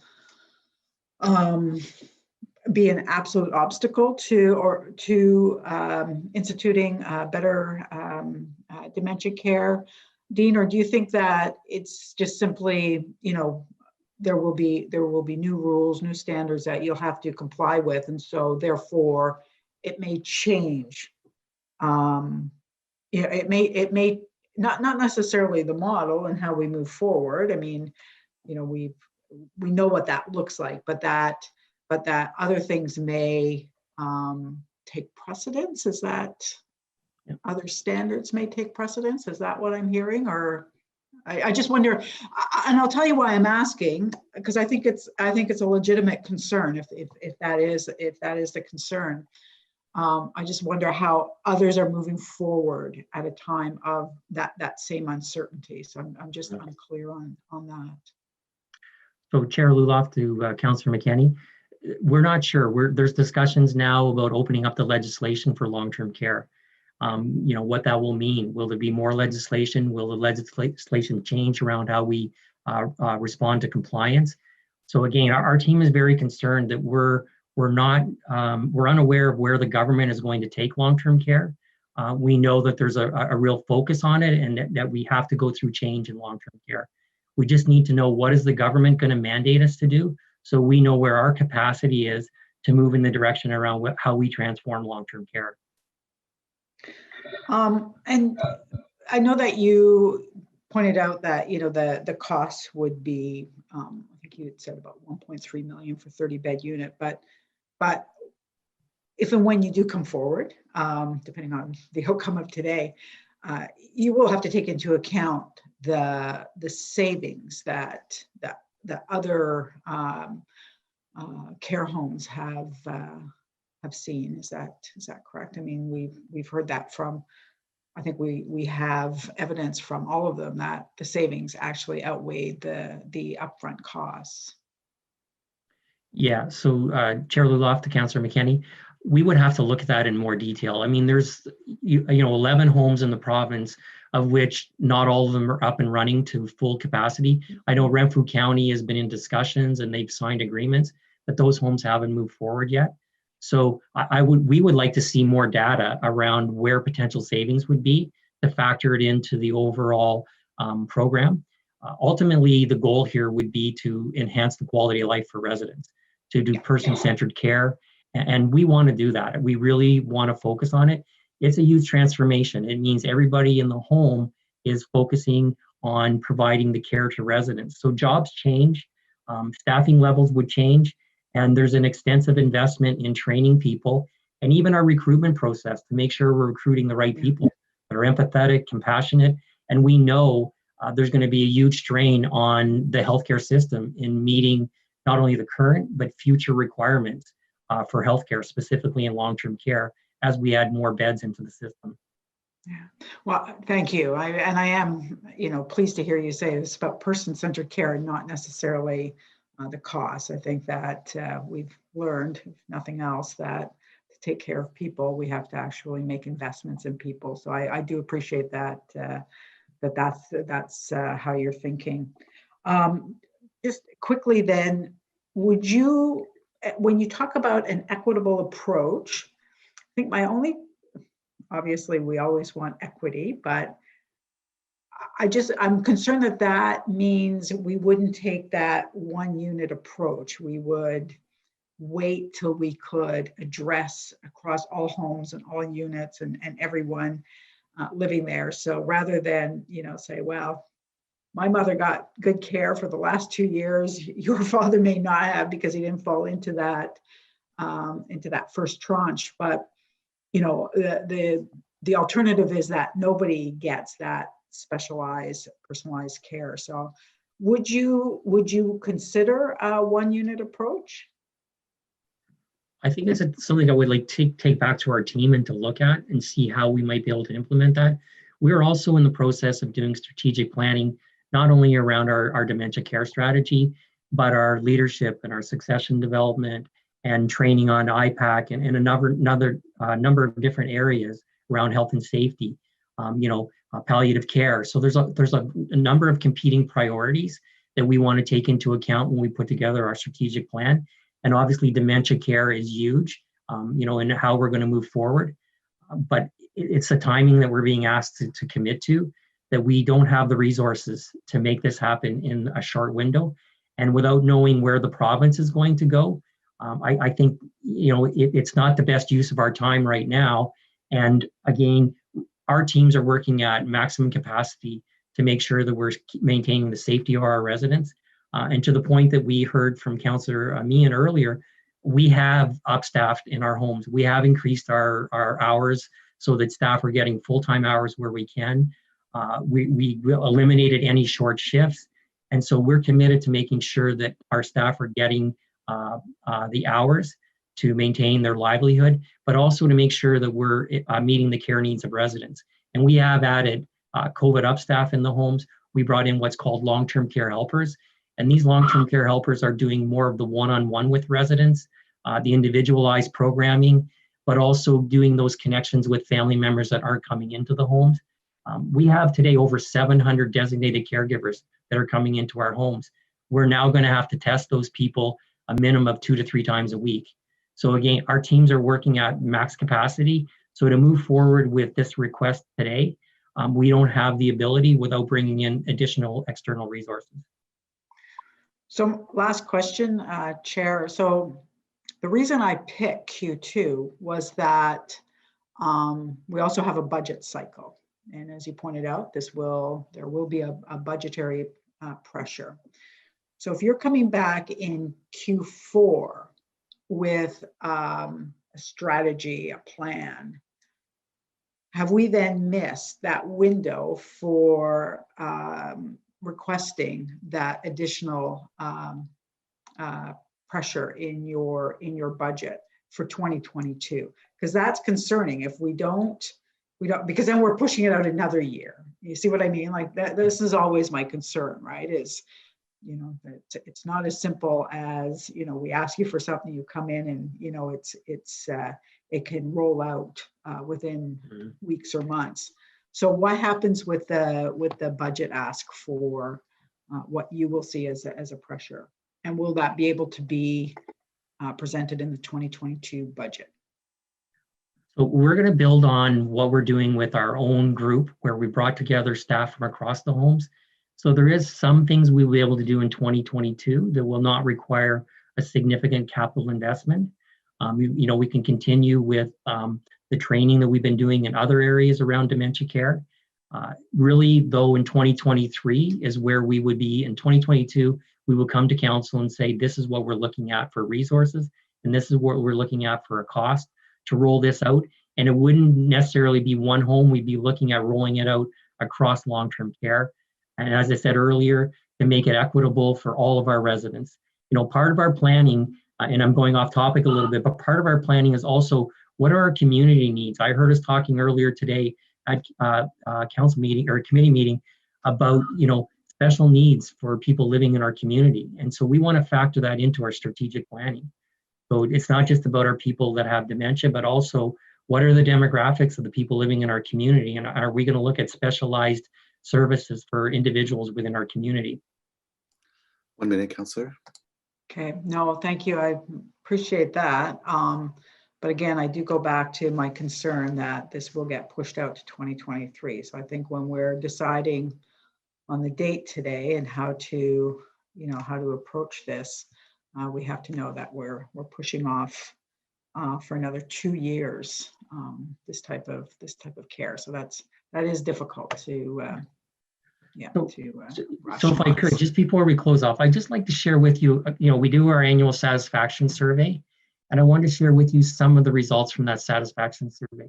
So for me and for our team, it's about having a safe and meaningful place for our residents to live. That's ultimately one of our key goals here. So in our homes today, our residents feel safe. 93% of our residents feel safe. And this is in 2020 when we're dealing with a pandemic. So that's a pretty, you know, solid number about how people feel they're being looked after in the home. And overall, as a rating of a place to live, we have a 92% rating from our residents living in our homes today. And that comes from residents and families. And also, they would recommend our homes to family and friends. We have a 94% rating.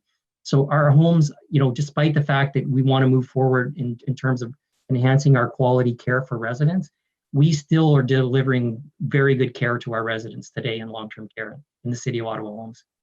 Absolutely. And you know what, I in no way intended to suggest that that wasn't the case. We know that the outcomes from our homes are significantly better than privately run homes.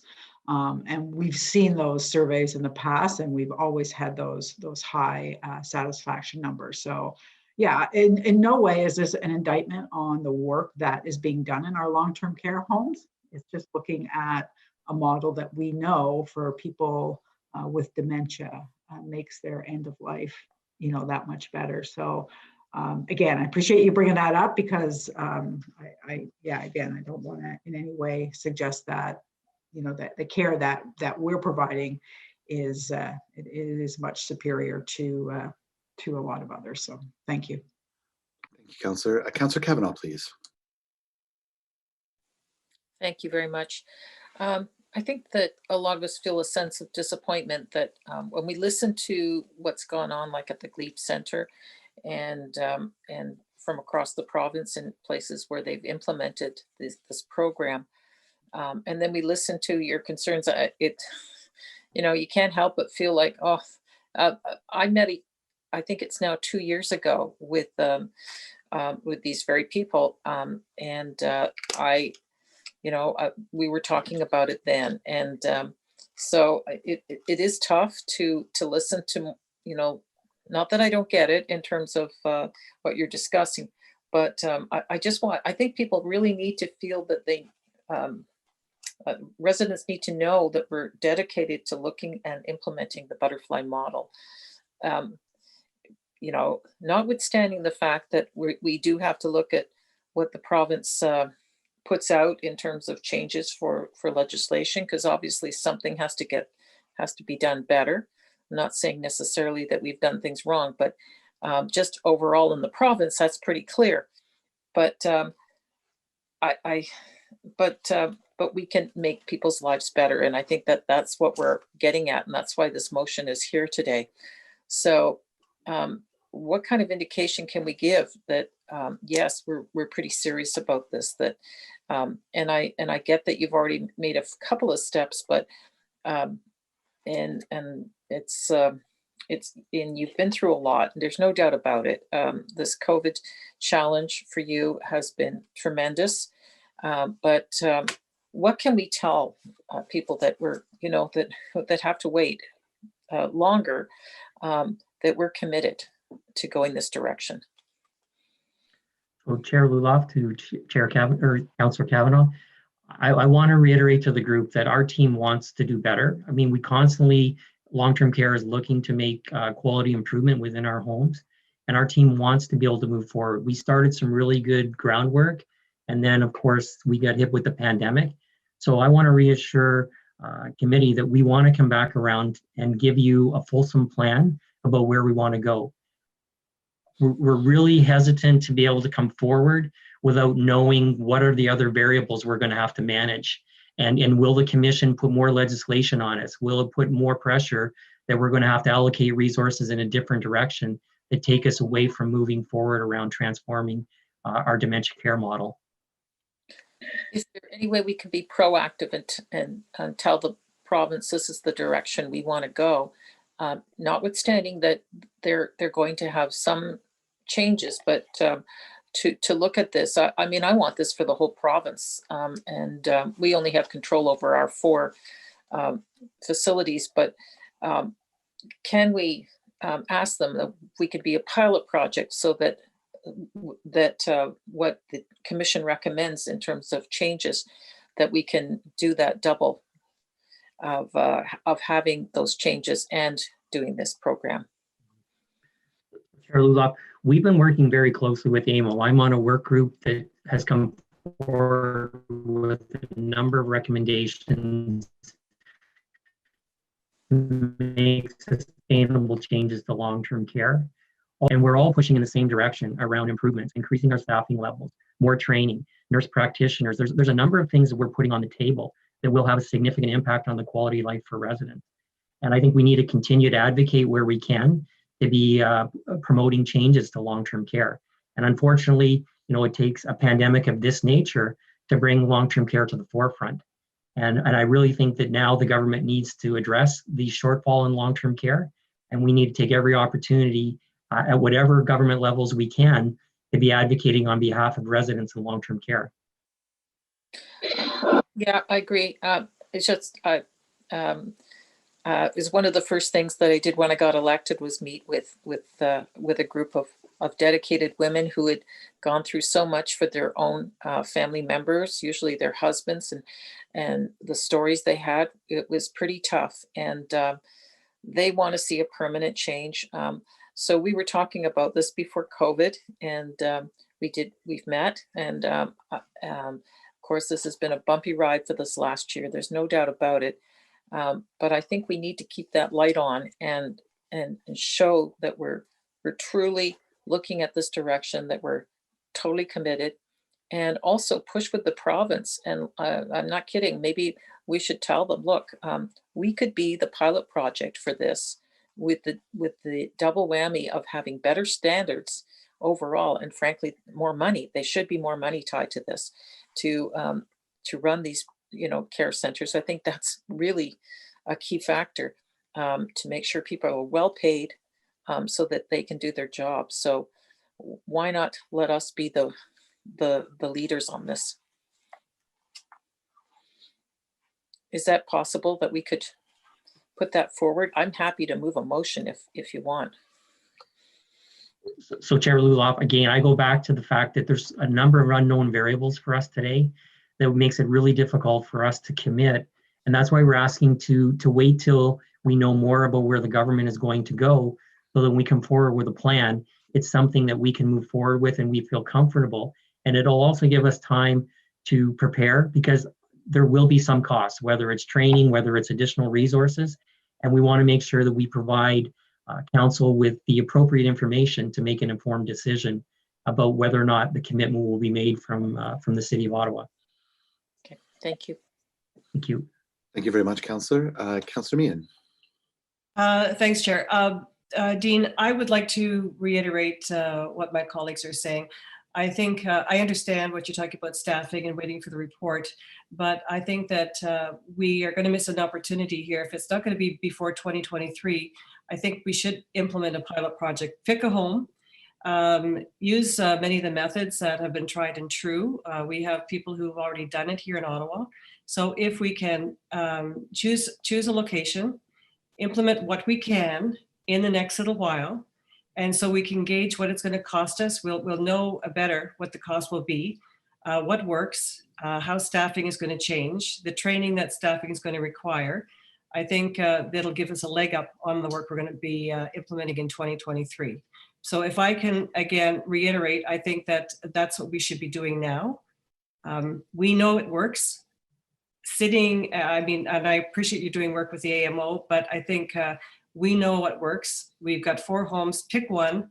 Let's implement a pilot project to get the province on board and start the work now. So we can tell our residents that we're doing this. I don't really want to tell my residents that it's going to be 2023. And that's really all I'm going to say on it. I would really like to see this push forward in some capacity, even if we have to use some experts from other homes, like the Glebe Center, maybe is coming in as advocates or advisors. Let's do this, okay? Let's just say we're going to do it and do it. That's what I want to see. Thanks. Dean, would you like an opportunity to comment on that before moving on? Yes, so Chair Luloff, again, the challenge that we're facing today is we don't know where we're going to be in this pandemic. And to bring in external resources and start training staff and take them away from the front line to do training when we're trying to maintain our IPAC procedures and make sure that we're keeping residents and our staff safe, it's hard to commit to that without knowing whether or not in Q4 of this year or when we're going to be in a position where we can lift some of the limitations that we have on residents and staff and on our resources. Well, we can do consultation virtually. The people who are doing it can consult with some of the people on the floor. Information can be imparted different ways to plant seeds, to tap into resources that you have existing in homes, because some of the caregivers, I'm sure, have some ideas of their own. But I think that let's be innovative. Let's not continue to put up obstacles, and that's not to diminish the amount of work I know that you're doing in the homes. But let's start thinking about outside the box, because we're dealing with people here, and people at the end of their life. So, with all due respect, I think we can do a little bit more. I would hope I'm not wrong there. But I will defer to you, Dean. But I know that that there's a lot of bright people who want to do the right thing and are ready to do it. So I'll just leave it there. Thanks.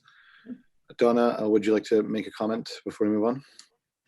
Yeah, just I think 2 points. I think one is, the butterfly model is a specific model of care, patented training, et cetera. And I think what would be helpful is, for Dean and the group to provide an update to you on all of the things that the team is doing in the context of COVID as we actually move forward. But the one thing that I think council also needs to, and committee needs to be aware of, is that we have made a significant investment this year in long-term care to up-staff and redeploy resources into long-term care to deal with the pandemic and the level of care and the circumstances that we have right in the home right now. We are still continually in isolation and in and out of isolation. So those conditions, which means people are, in PPE, people are not allowed the flexibility that a lot of the model demands. So the ability for us to start a pilot without even really understanding the money and the conditions that we would need would be extremely, extremely difficult right now. Because we still have the budget pressures that we have not funded currently in the budget just to address the basic care. So I think what Dean's trying to say and is that those conditions for us to be successful need to be in place, but in no means does it stop the quality of care that we've been providing and their person-centered care that they started before COVID and are continuing to do. And I think if council and committee had a sense of some of the activities that we're doing and produced, an update on that, that would, give you some confidence that the level of care and the services and supports that we're providing. But the context still is COVID, and we still are in a pandemic where our primary focus has to be on the care and containment of the virus in our homes. And some of the speakers that spoke to the fact that the efforts that they are doing right now have had to stop, and they were much further along in terms of that particular methodology than we are today. So the pilot You know, we would need money to start a pilot. We do not have the financial ability to even start a pilot at this point in time. I think that committee and council would appreciate a memo to that effect with all of that information. Are you prepared to take that as direction? Absolutely. Thank you. Councillor Meehan, any further questions to staff? No, but I appreciate Donna's explanation, and I do concur. Thank you very much for that. Okay, we're looking forward to that information. I think that it'll be important for us to have that context. Thank you very much for offering that. Vice Chair Aguilera. Just a couple of quick comments on wrap up, if you will, on the motion. First of all, Donna and Dean, wearing my other hat as Chair of Public Health, I'm well aware of what's going on in the homes in terms of the extra effort that's been put on to respond to COVID and how that's really stretched staff and management and you know, the excellent job that you're doing in that regard. There's a lot on your plate right now, and you all are really stepping up to that plate. And not to mix metaphors, but you know, to take this on and to deal with this very insidious virus that's in the city. On the motions themselves, I would just use this analogy if I could. If we vote for the McKenney motion, I think what we're doing here is we're asking staff to go out to design and build a home without knowing what materials are available to build that home with, without knowing what the building standards are, and without having a budget.